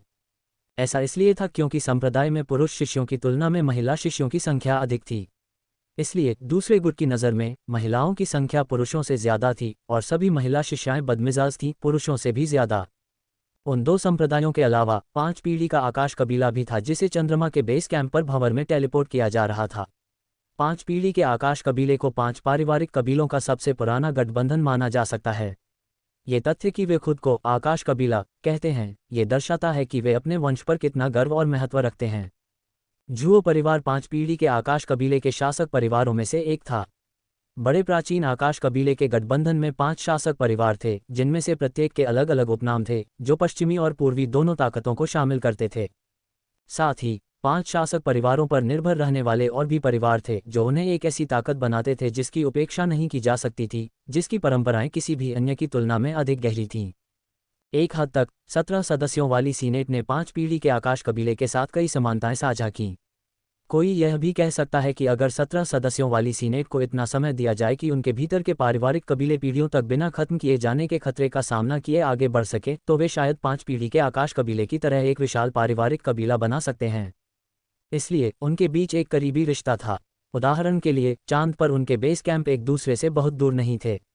17 सदस्यीय सीनेट के बेस कैंप में लिशियू और अन्य सेनेटरों के बेटे, साथ ही बड़ी संख्या में एस्कॉर्ट्स भंवर टेलीपोर्टेशन पोर्टल में कदम रख रहे थे क्योंकि वे मिस्टिक लूना दायरे की ओर बढ़ रहे थे। ये कहा जा सकता है कि फेडरेशन के भीतर हर इकाई हर बार मिस्टिक लूना दायरे के खुलने पर भाग लेगी। स्वाभाविक रूप से वर्तमान उद्घाटन के दौरान कोई अपवाद नहीं थे। यहाँ तक कि ट्रिलुनारिस कॉर्पोरेशन ने भी कुछ किस्मत पाने के लिए कुछ कबीले के लोगों को भेजा। हालांकि ट्रिलुनारिस कॉर्पोरेशन अन्य गुटों से अलग था। भले ही उन्होंने पहले भी मिस्टिक लूना दायरे में लोगों को भेजा था, लेकिन ये सब दिखावे के लिए था। उन्होंने जो लोग भेजे थे वे सभी रिश्तेदार या रिश्तेदारों के रिश्तेदार थे, क्योंकि कबीले की रेखा से संबंधित लोग कभी नहीं दिखाई देंगे। ऐसा इसलिए था क्योंकि उनके लिए जब तक यह एक ऐसा मामला था जिसे पैसे से हल किया जा सकता था, तब तक इसके लिए अपने जीवन से लड़ने की कोई ज़रूरत नहीं थी। हालांकि यह एक बार के लिए कुछ अलग था। ट्रिलुनारिस कॉर्पोरेशन के विशाल और आलीशान बेस कैंप में चेकर्ड शर्ट, बरमूडा और एविएटर सनग्लास पहने एक युवक भंवर टेलीपोर्टेशन पोर्टल के सामने एक बड़ी कुर्सी पर लेटा हुआ था और झपकी लेते हुए खर्राटे ले रहा था। उसके इर्द गिर्द 30 से ज़्यादा कम कपड़े पहने महिलाएं थीं। वे सभी प्यारी और सुंदर लग रही थीं और सभी में उच्च स्तर की साधना थी। वे बातें कर रही थीं, जबकि कुछ उसके लिए छाता पकड़े हुए थीं, कुछ उसकी मालिश कर रही थीं और कुछ उसके लिए फल छील रही थीं। हालांकि वह सो गया था, फिर भी उन्होंने उसे खुश करना बंद नहीं किया। उसी समय बड़ी कुर्सी के इर्द गिर्द 10 प्रभावशाली साधक थे जो उसके अंगरक्षक के रूप में काम कर रहे थे। जब वे उसकी रक्षा कर रहे थे तो कुर्सी के दोनों ओर 70 फीट लंबे 2 वानर भी बैठे हुए थे। परिधि के और भी करीब भंवर टेलीपोर्टेशन पोर्टल के दोनों तरफ त्रिलुनारिस कॉर्पोरेशन के कुछ बुजुर्ग थे जो सभी कोर फॉर्मेशन साधक थे, जो खर्राटे ले रहे युवक को असहाय रूप से देख रहे थे। फिर वे एक दूसरे की ओर देखने लगे, अपने दिल की गहराई से आहें भरते हुए। युवा मास्टर क्या सोच रहे हैं? क्या उनके लिए घर वापस प्रशिक्षण लेना पर्याप्त नहीं है? वे फाउंडेशन स्थापना साधना के किसी व्यक्ति के रूप में यहाँ क्यों हैं? आखिरकार पुराने मास्टर ने उन्हें एक पूरी कलाकृति दी है। युवा मास्टर ने किसी के साथ शर्त लगाई है कि वह परिवार के कबीले पर निर्भर नहीं रहेंगे और अपनी क्षमताओं के आधार पर फाउंडेशन स्थापना चरण तक पहुंचेंगे। इसलिए वे यहाँ आए जबकि पुराने मास्टर एकांत में हैं। क्या यह उपद्रव पैदा नहीं कर रहा है? जल्दी करो, दूसरे पक्षों को सचेत करो। ये सम्माननीय व्यक्ति, यहाँ उसके साथ कुछ भी बुरा नहीं होना चाहिए। बुजुर्ग ने असहाय रूप से अपना सिर हिलाया। हालांकि वह नहीं जानता था कि युवा को कैसे मनाए। आखिरकार युवक त्रिलुनारिस कॉर्पोरेशन के 2 बचे हुए उत्तराधिकारियों में से एक था।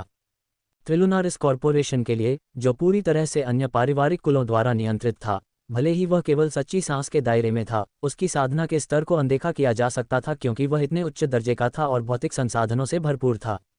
जब बुजुर्ग इस मामले पर चिंतित थे तो कुर्सी पर लेटे हुए त्रिलुनारिस कॉर्पोरेशन के युवा मास्टर को छींक आ गई, जिससे वह चकित होकर जाग गया। जब उसने अपना दाहिना हाथ उठाया तो उसके बगल में खड़ी सभी महिलाएं उसे उठाने में मदद करने के लिए उसके चारों ओर इकट्ठा हो गईं। युवक ने जम्हाई लेते हुए अपने आसपास के लोगों से पूछा कि क्या रहस्यवादी क्षेत्र को खोलने का समय आ गया है। पुष्टि प्राप्त करने के बाद युवक ऊर्जावान हो गया और उसने अपनी दाहिनी उंगली से आगे की ओर इशारा किया। चलो बाहर चलते हैं। जैसे ही उसने आदेश दिया, 2 बड़े भेड़िए कुर्सी उठाते हुए दहाड़ने लगे। महिलाओं और अंगरक्षकों के उसके चारों ओर इकट्ठा होने के साथ भीड़ भंवर की ओर बढ़ गई। जैसे ही संघ के विभिन्न गुट चंद्रमा पर एकत्र हुए और मिस्टिक लूना दायरे में प्रवेश किया, चंद्रमा के उज्ज्वल पक्ष पर एक बेसिन के भीतर से एक चमकदार चमक झिलमिला उठी। 4 प्रमुख दाव क्षेत्रों से दसियों हजार शिष्य धीरे धीरे प्रकट हुए। बहुत जल्द जैसे ही क्षेत्र दिखाई देने लगा, चर्चा और तेज सांसों की आवाजें सभी दिशाओं में फैल गईं। भीड़ के बीच मौजूद वांग बाओले ने भी सभी दिशाओं में एक त्वरित नजर डाली। ये देखने के बाद कि वह बेस कैंप छोड़ चुका है, उसने काले आसमान और रेगिस्तान जैसी पीली जमीन की ओर देखा। मिस्टिक लूना दायरे से आने वाली दमनकारी शक्ति का अनुभव करते हुए उसका दिल तेजी से धड़क रहा था। जल्द ही पर्यावरण से खुद को परिचित करने के बाद 4 प्रमुख दाव कॉलेजों के कुछ लोग थे जिन्होंने छोड़ने का फैसला किया। उनमें से कुछ 3 से 5 की भीड़ में चले गए, जबकि कुछ अकेले चले गए। शेष लोगों में से वरिष्ठ शिष्य जिन्होंने चर्चा की थी और एक दूसरे के विचार मांगे थे, उन्होंने टुकड़ों की खोज में एक साथ आगे बढ़ने का फैसला किया। ट्रैप्स पवेलियन से हुआंग शान भी उनमें से एक थे। वांग बाओले ने इस बारे में सोचा और पहले कदम न उठाने का फैसला करने से पहले झुओ यिफान और झाओ यामिंग के साथ चर्चा की। इसके बजाय उन्होंने परिस्थितियों के आधार पर उनसे अलग होने का फैसला करने से पहले कुछ समय के लिए एक साथ टुकड़ों की खोज करते हुए लोगों के साथ मिलकर काम करना चुना। इस तरह 4 प्रमुख दाव कॉलेजों के सैकड़ों लोगों ने बेसिन छोड़ दिया और अपने निर्णय लेने के बाद ताकत और जोश के साथ दूर की ओर बढ़ गए। कई 100 लोगों की भीड़ चंद्रमा के उज्ज्वल पक्ष के जंगल की खोज कर रही थी। काले आसमान की चमक पर कोई असर नहीं पड़ रहा था। उनके आसपास के क्षेत्रों में कभी कभी पौधे सतह पर दिखाई देते थे। ऐसा इसलिए था क्योंकि आत्मा क्यूई की उपस्थिति ने चंद्रमा को बदल दिया था, जिससे ये रहने योग्य हो गया था। एकमात्र समस्या ये थी कि वहाँ एक ऐसी प्रबल दमनकारी शक्ति थी जिसने सभी को प्रभावित किया, जिसमें वांग बाओले भी शामिल थे, जिनके पास इतनी महान शारीरिक शक्ति थी। लगभग आधे घंटे तक आगे बढ़ने के बाद कुछ शारीरिक रूप से कमजोर महिला साधक सांस फूलने लगी और सच्ची सांस के क्षेत्र के शिखर पर पहुंचने के बावजूद धीमी हो गई थीं। चीफ फॉस्टरिंग गार्ड को सक्रिय करें और टुकड़ों का पता लगाने के लिए आसपास की स्पिरिट क्यूई में होने वाले बदलावों को महसूस करें। हालांकि फाउंडेशन स्थापना के लिए इस्तेमाल किए जा सकने वाले टुकड़े अद्वितीय हैं और इसलिए उन्हें कई अलग अलग टुकड़ों में से चुना जाना चाहिए। वांग बाओले ने उन महिला साधकों को देखा जो धीमी हो गई थीं और उसने खुद से कहा। उसने चीफ फॉस्टरिंग गार्ड को सक्रिय करने की कोशिश की लेकिन किसी भी स्पिरिट क्यूई को महसूस करने में असमर्थ था। यहाँ कोई स्पिरिट क्यूई नहीं है। वांग बाओले ने अपना सिर खुजलाया। जैसे ही उसने झुओ यिफान और झाओ यामिंग की ओर देखा, उसने महसूस किया कि उन्हें भी इसका एहसास नहीं हुआ। हुआंग शान के लिए वांग बाओले ने उसे कई बार गुप्त रूप से देखा था और पाया था कि शुरू से ही वह चुप रहा था और खतरनाक नहीं लग रहा था। इससे वांग बाओले थोड़ा शांत हो गया, हालांकि वह अभी भी सतर्क था। चांद पर स्पिरिट क्यूई असमान रूप से वितरित थी। बिना किसी स्पिरिट क्यूई के कई क्षेत्र थे और यही वह जगह थी जहां 4 प्रमुख दाव कॉलेजों के लोग खुद को पाते थे। इसलिए चाहे उन्होंने क्यूई फॉस्टरिंग गार्ड को सक्रिय करने की कितनी भी कोशिश की हो, ये व्यर्थ था। वांग बाओले कुछ हद तक निराश थे और इसके बारे में सोचने के बाद उन्होंने अपने भक्षण बीज को समायोजित करने का प्रयास करने का फैसला किया। जागने का समय आ गया है। ये बंदा तब से अवज्ञाकारी है जब से इसे खिलाया गया है। ऐसा लगता है कि मुझे इसे भविष्य में अपना पेट भरने नहीं देना चाहिए। वांग बाओले ने भक्षण बीज को जगाते हुए सोचा, इसे सक्रिय करने का प्रयास किया। हालांकि खाने वाले बीज की कोई खास प्रतिक्रिया नहीं हुई। वांग बाओले ने हताशा में अपने पेट पर थपकी दी और वह झुंझलाहट शुरू करने ही वाला था कि किसी अज्ञात कारण से खाने वाला बीज थपकी के बाद हिलने लगा। वांग बाओले की आंखें चमक उठी। उसने जल्दी से अपने पेट पर कई बार थपकी दी। उसने महसूस किया कि खाने वाला बीज फिर से कई बार हिल गया। इससे वांग बाओले को सुखद आश्चर्य हुआ, क्योंकि उसने लगातार अपने पेट पर थपकी देना शुरू कर दिया। ये देखकर कि वांग बाओले क्या कर रहा था, झुओ युफान और झुओ युफान भ्रमित हो गए। दाओ कॉलेजों के अन्य शिष्यों ने या तो वांग बाओले को देखा या आवाज़ सुनकर हैरानी में अपना ध्यान उसकी ओर लगाया। जल्द ही कई लोगों ने वांग बाओले को लगातार अपने पेट पर थपकी देते हुए देखना शुरू कर दिया। वे अविश्वसनीय थे, लेकिन इस बारे में ज़्यादा नहीं सोचते थे। ली ही, जो उनमें से एक था, ने वांग बाओले को कृपालुता और झुंझलाहट के साथ देखा, उपहास किया। हुआंग शान ने भी एक नज़र डाली, लेकिन जल्दी से अपनी नज़र हटा ली और कोई प्रतिक्रिया नहीं की। इस बात की परवाह किए बिना कि दूसरे उसे कैसे देख रहे हैं, वांग बाओले बेहद खुश था। जैसे ही उसने अपने शरीर पर थप्पड़ मारा, उसके शरीर के भीतर भक्षण करने वाला बीज जाग गया, धीरे धीरे सक्रिय हो गया और गति पकड़ ली। थोड़ी देर के बाद वांग बाओले की शर्ट के नीचे की त्वचा लाल हो गई और तब भक्षण करने वाला बीज आखिरकार सक्रिय हो गया। जैसे ही यह सक्रिय हुआ, एक चूषण बल उत्पन्न हुआ। अपने उत्साह में वांग बाओले ने जल्दी से चूषण बल को नियंत्रित किया, इसे दूसरों द्वारा पता लगाने की सीमा से नीचे रखा। भले ही ये थोड़ा नियंत्रण में था, भक्षण करने वाला बीज सहज रूप से आत्मा क्यूई के प्रति संवेदनशील था। इसलिए इसे सक्रिय करने के साथ ये वांग बाओले की तुलना में स्पिरिट क्यू का पता लगाने में काफ़ी अधिक कुशल था, जब वह क्यूई फोस्टिंग आर्ट का उपयोग कर रहा था। बहुत जल्दी वांग बाओले भक्षण बीज की चूषण शक्ति की मदद से उत्तर पश्चिम दिशा से फैल रही कुछ स्पिरिट क्यू का पता लगाने में सक्षम था। स्पिरिट क्यू कमजोर थी और अगर कोई क्यूई फोस्टिंग आर्ट पर निर्भर होता तो उसका पता लगाना असंभव होता। वांग बाओले ने उत्साह से उत्तर पश्चिम दिशा में देखा, और उस पल, मुझे एक मिल गया है। यह उत्तर पश्चिम दिशा में है। भीड़ के बीच एक आवाज़ उभरी जिसमें अहंकार का संकेत था। वांग बाओले चौंक गए जब उन्होंने पीछे मुड़कर देखा। तुरंत उन्होंने पवित्र नदी दाओ कॉलेज की शिष्या शिलिंग को देखा, जो स्वाभाविक रूप से किसी और की तुलना में स्पिरिट क्यू के प्रति अधिक संवेदनशील थी। अपने हाथों को क्रॉस करके और अपना जबड़ा ऊपर उठाकर खुशी से झूमते हुए उसने अपने बगल के लोगों को घोषणा की, यह मिल गया है। इसमें कोई संदेह नहीं है कि वह स्पिरिट क्यू को पहचानने में माहिर है। मैंने पूरे 1 घंटे तक कोशिश की और कुछ भी नहीं पाया। शिलिंग की खोज ने तुरंत भीड़ का ध्यान आकर्षित किया। जल्द ही हर कोई शिलिंग द्वारा बताए गए स्थान की ओर भाग रहा था। रास्ते में भीड़ के साथ यात्रा करते हुए वांग बाओले निराश महसूस कर रहा था। कुछ ही देर में वे उत्तर पश्चिम दिशा में बंजर भूमि के एक टुकड़े पर पहुंच गए। वह स्पष्ट रूप से महसूस कर सकता था कि बंजर भूमि पर स्पिरिट क्यू के फैलने के संकेत थे। जाहिर है, शिलिंग भी इसे पहचान सकता था। जैसे ही वह अपने बालों में हवा के साथ भीड़ का नेतृत्व कर रही थी, लोगों ने खुदाई शुरू कर दी। धीरे धीरे जमीन में 10 फीट खुदाई करने के बाद एक नाखून के आकार का टुकड़ा मिला। जैसे ही टुकड़ा उभरा, स्पिरिट क्यू का एक घना बादल निकला, जिसने सभी की इच्छा को जगाया। हालांकि चूंकि शिलिंग ने इसे खोजा था और 4 प्रमुख दाव कॉलेजों के भीतर टुकड़ों के लिए प्रतिस्पर्धा की अनुमति नहीं थी, इसलिए वे केवल यही देख सकते थे कि उनकी आंखों के सामने टुकड़े को ले जाया जा रहा है। इसके बावजूद भले ही टुकड़े की आत्मा क्यूई मजबूत थी, लेकिन ये फाउंडेशन की स्थापना के लिए उपयुक्त नहीं थी। सब लोग निश्चिंत रहें। जब तक मैं शिलिंग आसपास हूं, तब तक आप में से प्रत्येक के लिए एक टुकड़ा प्राप्त करना कोई समस्या नहीं होगी, शिलिंग ने घोषणा की, जैसे ही उसने टुकड़े को अपने आलिंगन में लिया और अपनी आस्तीनें ऊपर उठाईं।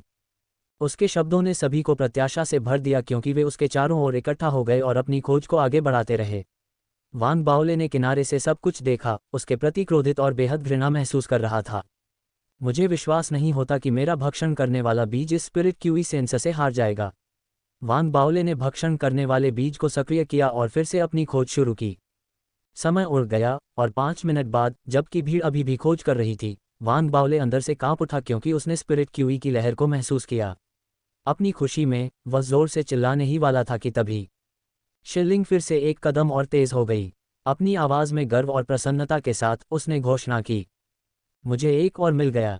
ये ठीक सामने है, 1000 फीट दूर।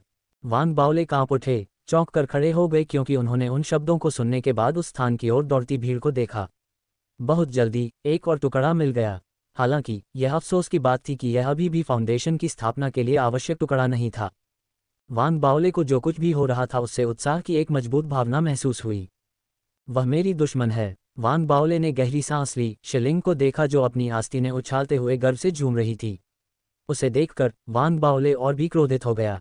ये कौन सी अजीब आदत है, अपनी आस्तीनें उछालना। वान बाओले ने ये सोचते हुए उपहास किया कि क्या उसे समूह को छोड़कर खुद ही खोज करनी चाहिए। हालांकि उसे लगा कि अगर वह चला गया तो ये दिखाएगा कि वह शिलिंग से कम सक्षम है। इस विचार के साथ वान बाओले ने महसूस किया कि उसे हार नहीं माननी चाहिए। इसलिए उसने भक्षण करने वाले बीज की चूषण शक्ति को बढ़ा दिया, अपना सारा ध्यान स्पिरिट क्यूई की खोज पर केंद्रित कर दिया, जिसका लक्ष्य अपनी क्षमताओं को साबित करने के लिए टुकड़ों को खोजने में शिलिंग से तेज होना था। एकमात्र समस्या ये थी, विचार अच्छा था लेकिन चीजें वैसी नहीं हुई जैसी वान बाओले ने योजना बनाई थी। जल्द ही जब उसने तीसरी बार टुकड़ा महसूस किया, मैंने इसे फिर से पा लिया, हाँ। वान बाओले ने सांस ली, दांत पीसते हुए, और अपनी खोज जारी रखी जब तक कि चौथा, ये दक्षिण पूर्व दिशा में है। यहाँ बहुत सारे हैं। पांचवां 300 फीट दूर है, वहीं छठा भी वहीं है, लगभग 1000 फीट आगे। जैसा कि शिलिंग ने लगातार घोषणा की, भीड़ आश्चर्यचकित थी कि शिलिंग आत्मा क्यूई के प्रति कितना संवेदनशील था। यहाँ तक कि कुछ महिला साधक भी थीं जिनकी आंखें शिलिंग की ओर देखते ही जोश से चमक उठीं। हालांकि ऐसा लग रहा था कि फाउंडेशन स्थापना के लिए उपयुक्त टुकड़ों की संख्या बहुत कम थी। हालांकि शिलिंग कई टुकड़े खोजने में कामयाब रहा, लेकिन उनमें से कोई भी फाउंडेशन स्थापना के लिए उपयुक्त नहीं था। हालांकि उनका उपयोग फाउंडेशन स्थापना के लिए नहीं किया जा सकता था, फिर भी वे टुकड़े बहुत मूल्यवान थे। क्या ये व्यक्ति रडा का पुनर्जन्म हो सकता है? पहली बार वान बाओले असहाय महसूस कर रहा था। हर बार जब उसे कोई टुकड़ा मिलता था तो शिलिंग को खुशी से अपनी आस्तीनें उछालते हुए देखकर वान बाओले ने गहरी सांस ली। भूल जाओ, ऐसा नहीं है कि मैं उससे कमज़ोर हूँ। मुझे कम प्रोफाइल रखने की ज़रूरत है। आखिरकार हुआंग शान थोड़ा अजीब लगता है और मुझे बहुत ज़्यादा ध्यान आकर्षित नहीं करना चाहिए। बेहतर होगा कि मैं अकेला ही जाऊं। वान बाओले ने दृढ़ संकल्प के साथ खुद को भरते हुए एक गहरी सांस ली। वह झू युफान और झाओ यामिंग को सूचित करने वाला था जब अचानक उसके भक्षण करने वाले बीज ने तुरंत स्पिरिट क्यूई की एक केंद्रित लहर को अपनी ओर बढ़ते हुए महसूस किया। मैंने इसे पा लिया, वान बाओले ने सहज रूप से जोर से चिल्लाया। हालांकि जैसे ही उसने चिल्लाया, शिलिंग साथ ही साथ बाकी सभी ने कांपते हुए एक ही समय में कहा, मैंने इसे पा लिया। ये स्पिरिट क्यूई की एक ऐसी केंद्रित लहर है जो ठीक सामने है। जैसे ही भीड़ खुशी से चिल्लाने लगी, सभी को जल्द ही पता चला कि स्पिरिट क्यू की लहर पहले की तुलना में कहीं ज्यादा प्रमुख थी। ऐसा लग रहा था कि यह ठीक सामने है, जहां स्पिरिट क्यू का एक विशाल भंडार सभी दिशाओं में निकल रहा था, जो पूरे क्षेत्र को भर रहा था। इसने तुरंत सभी को उत्साहित कर दिया। तुरंत वे सभी आगे बढ़ गए। यहाँ तक कि वान बाओले ने भी अपनी नाराजगी को दबा लिया क्योंकि वह दूसरों के साथ गति पकड़ रहा था। जल्द ही जब वे आगे क्या है ये स्पष्ट रूप से देखने में कामयाब हो गए, तो वे सभी ने अपनी सांस रोक ली और जल्द ही हाइपरवेंटिलेटिंग हो गए। वान बाओले भी चौंक कर रह गए। उनके ठीक सामने एक बेसिन था जिसमें सैकड़ों टुकड़े थे जो जमीन में गहरे नहीं दबे थे, बल्कि पूरी सतह पर बिखरे हुए थे। ऐसा लग रहा था जैसे कि एक बार वहां एक बहुत बड़ा टुकड़ा था जो टूटकर पूरे इलाके में बिखर गया। इससे स्पिरिट क्यूई अत्यधिक केंद्रित हो गई। जितना कोई उसके करीब जाता वह उतनी ही केंद्रित होती। हे भगवान, यही टुकड़ों के अवशेष, ये कैसे संभव है? टुकड़ों का इतना स्पष्ट निशान और किसी ने इसे पहले नहीं खोजा। आगे बेसिन की जमीन पर सैकड़ों टुकड़ों को देखते हुए और वहां आश्चर्यजनक स्पिरिट क्यूई को महसूस करते हुए कोई भी महसूस कर सकता था कि उनकी आंतरिक साधना हर एक सांस के साथ और तेजी से प्रसारित हो रही है। लेकिन 4 महान दाव कॉलेजों से आने वाले शिष्यों और अपने अपने दाव कॉलेजों में सर्वश्रेष्ठ होने के नाते वे सभी खुद को नियंत्रित कर सकते थे। उनके पास किसी मुद्दे का न्याय करने और उसका विश्लेषण करने की अपनी क्षमताएं भी थीं। टुकड़े के खंडहरों का स्वरूप बहुत ही भयानक था। परिणामस्वरूप यद्यपि लोगों के दिलों में इच्छा थी, उनमें से कोई भी उस इच्छा के कारण करीब नहीं गया। लेकिन अपने सामने ऐसे टुकड़े के बेसिन को देखकर और अपनी सुरक्षा के कारण हार मान लेना उनके लिए असंभव था।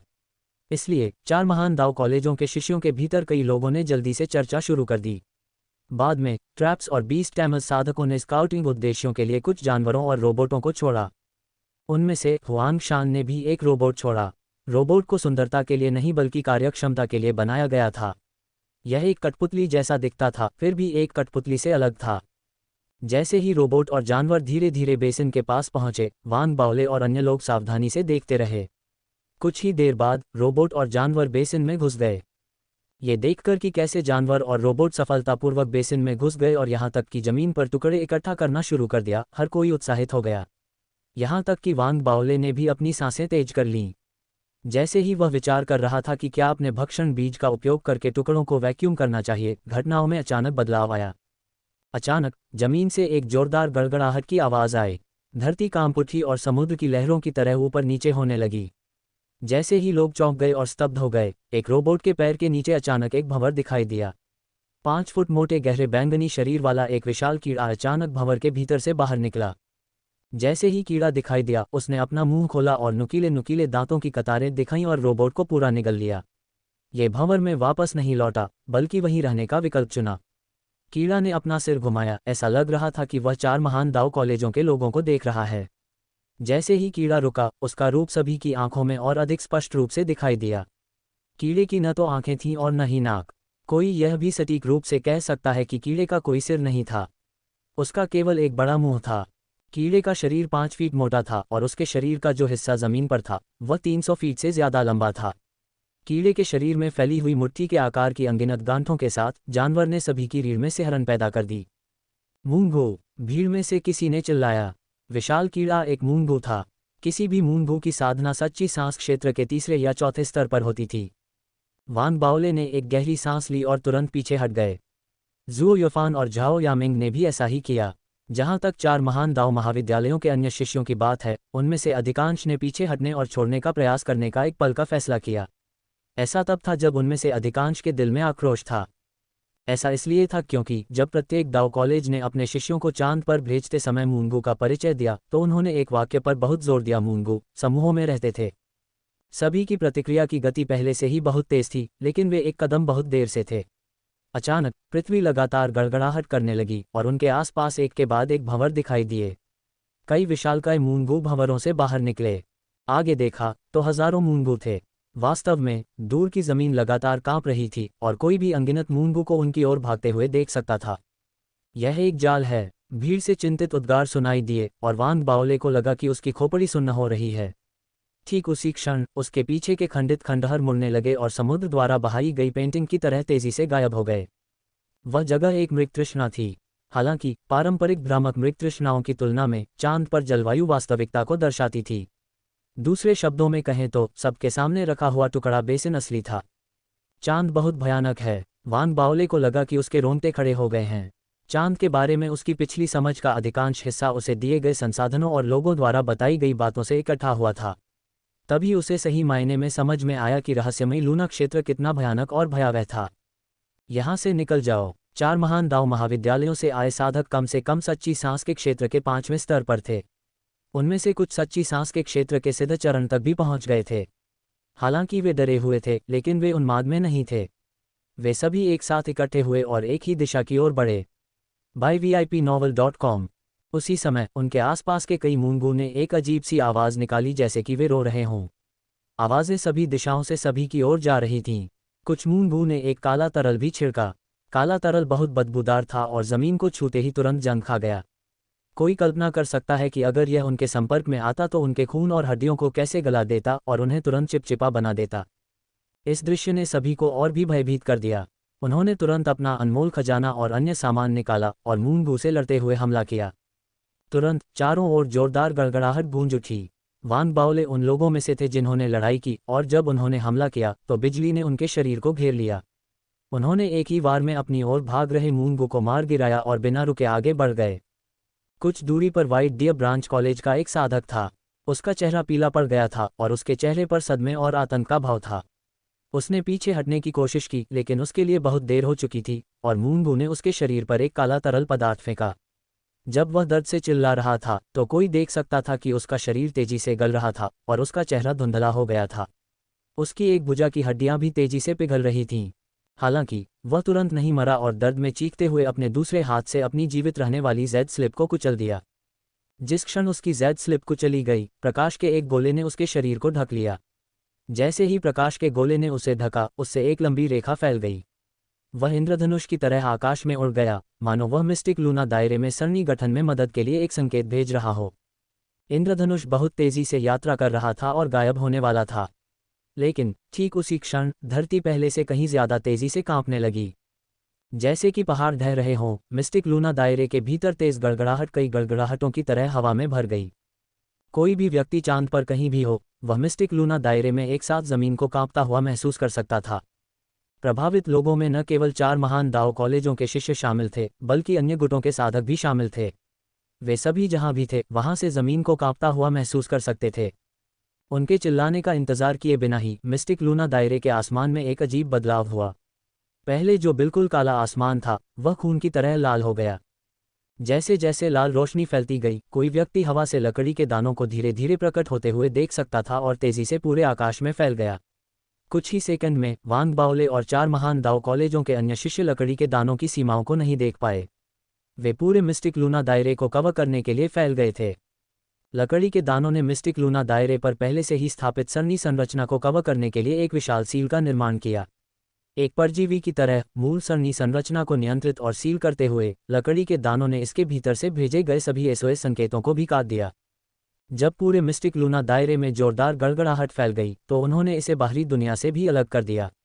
इससे मिस्टिक लूना दायरे के भीतर सभी को अपनी बाहरी सहायता खोनी पड़ी। इसने विभिन्न गुटों के सभी कोर फॉर्मेशन दायरे के साधकों को सरणी गठन द्वारा बाधित कर दिया। अस्थायी रूप से वे मिस्टिक लूना दायरे में प्रवेश करने में असमर्थ थे। मिस्टिक लूना दायरे के बाहर विभिन्न गुटों के ठिकानों में कोर फॉर्मेशन दायरे के साधक सभी हैरान थे। कुछ ने मिस्टिक लूना दायरे में प्रवेश करने की कोशिश की, लेकिन वे सरणी गठन द्वारा वापस उछल गए। वे मिस्टिक लूना दायरे में 1 इंच भी कदम नहीं रख पाए। ओह नहीं, तुरंत पृथ्वी पर संघ से संपर्क करें।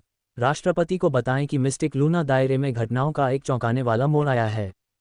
सभी 4 महान दाव कॉलेजों के संप्रदाय के स्वामी हैरान और चिंतित थे, और सीने 5 पीढ़ी के आकाश कबीले और 2 महान संप्रदाय सभी उन्माद में चले गए। उनकी तुलना में सबसे अधिक उन्मादी गुट निश्चित रूप से त्रिलुनारिस कॉर्पोरेशन था। उन्होंने सरणी गठन में एक छोटा सा छेद खोलने की कोशिश करने के लिए अपने स्वयं के आधार को उड़ाने पर भी विचार किया, लेकिन कोई फायदा नहीं हुआ। युवा मास्टर वहां है। त्रिलुनारिस कॉर्पोरेशन के विभिन्न बुजुर्ग पहले से ही बहुत हैरान और उन्माद में थे। जैसे ही उन्होंने स्थिति के परिणामों के बारे में सोचा, उनकी सांसें तेज हो गईं और वे बेहद चिंतित हो गए। जबकि बाहरी दुनिया हैरान और चिंतित थी, विभिन्न गुटों के साधक, साथ ही रहस्यवादी लूना क्षेत्र के भीतर 4 महान दाव महाविद्यालयों के शिष्य भी उतने ही स्तब्ध थे। जहां तक शिष्य का सवाल है जिसने अपनी जेड पर्ची को कुचल दिया, उसके शरीर के चारों ओर की सुरक्षात्मक परत गायब हो गई। जैसे ही वह निराश हुआ, उसके शरीर के बचे हुए हिस्से को मूंगू ने खा लिया। अपने साथियों को मरते हुए देखकर वांग बाओले की अभिव्यक्ति गंभीर हो गई। आकाश में लकड़ी के दाने और अपने चारों ओर अनगिनत मूंगू को देखकर उसकी सांसें तेज हो गईं। खतरे की एक मजबूत भावना ज्वार की लहरों की तरह उस पर टूट पड़ी। कुछ गंभीर हुआ है।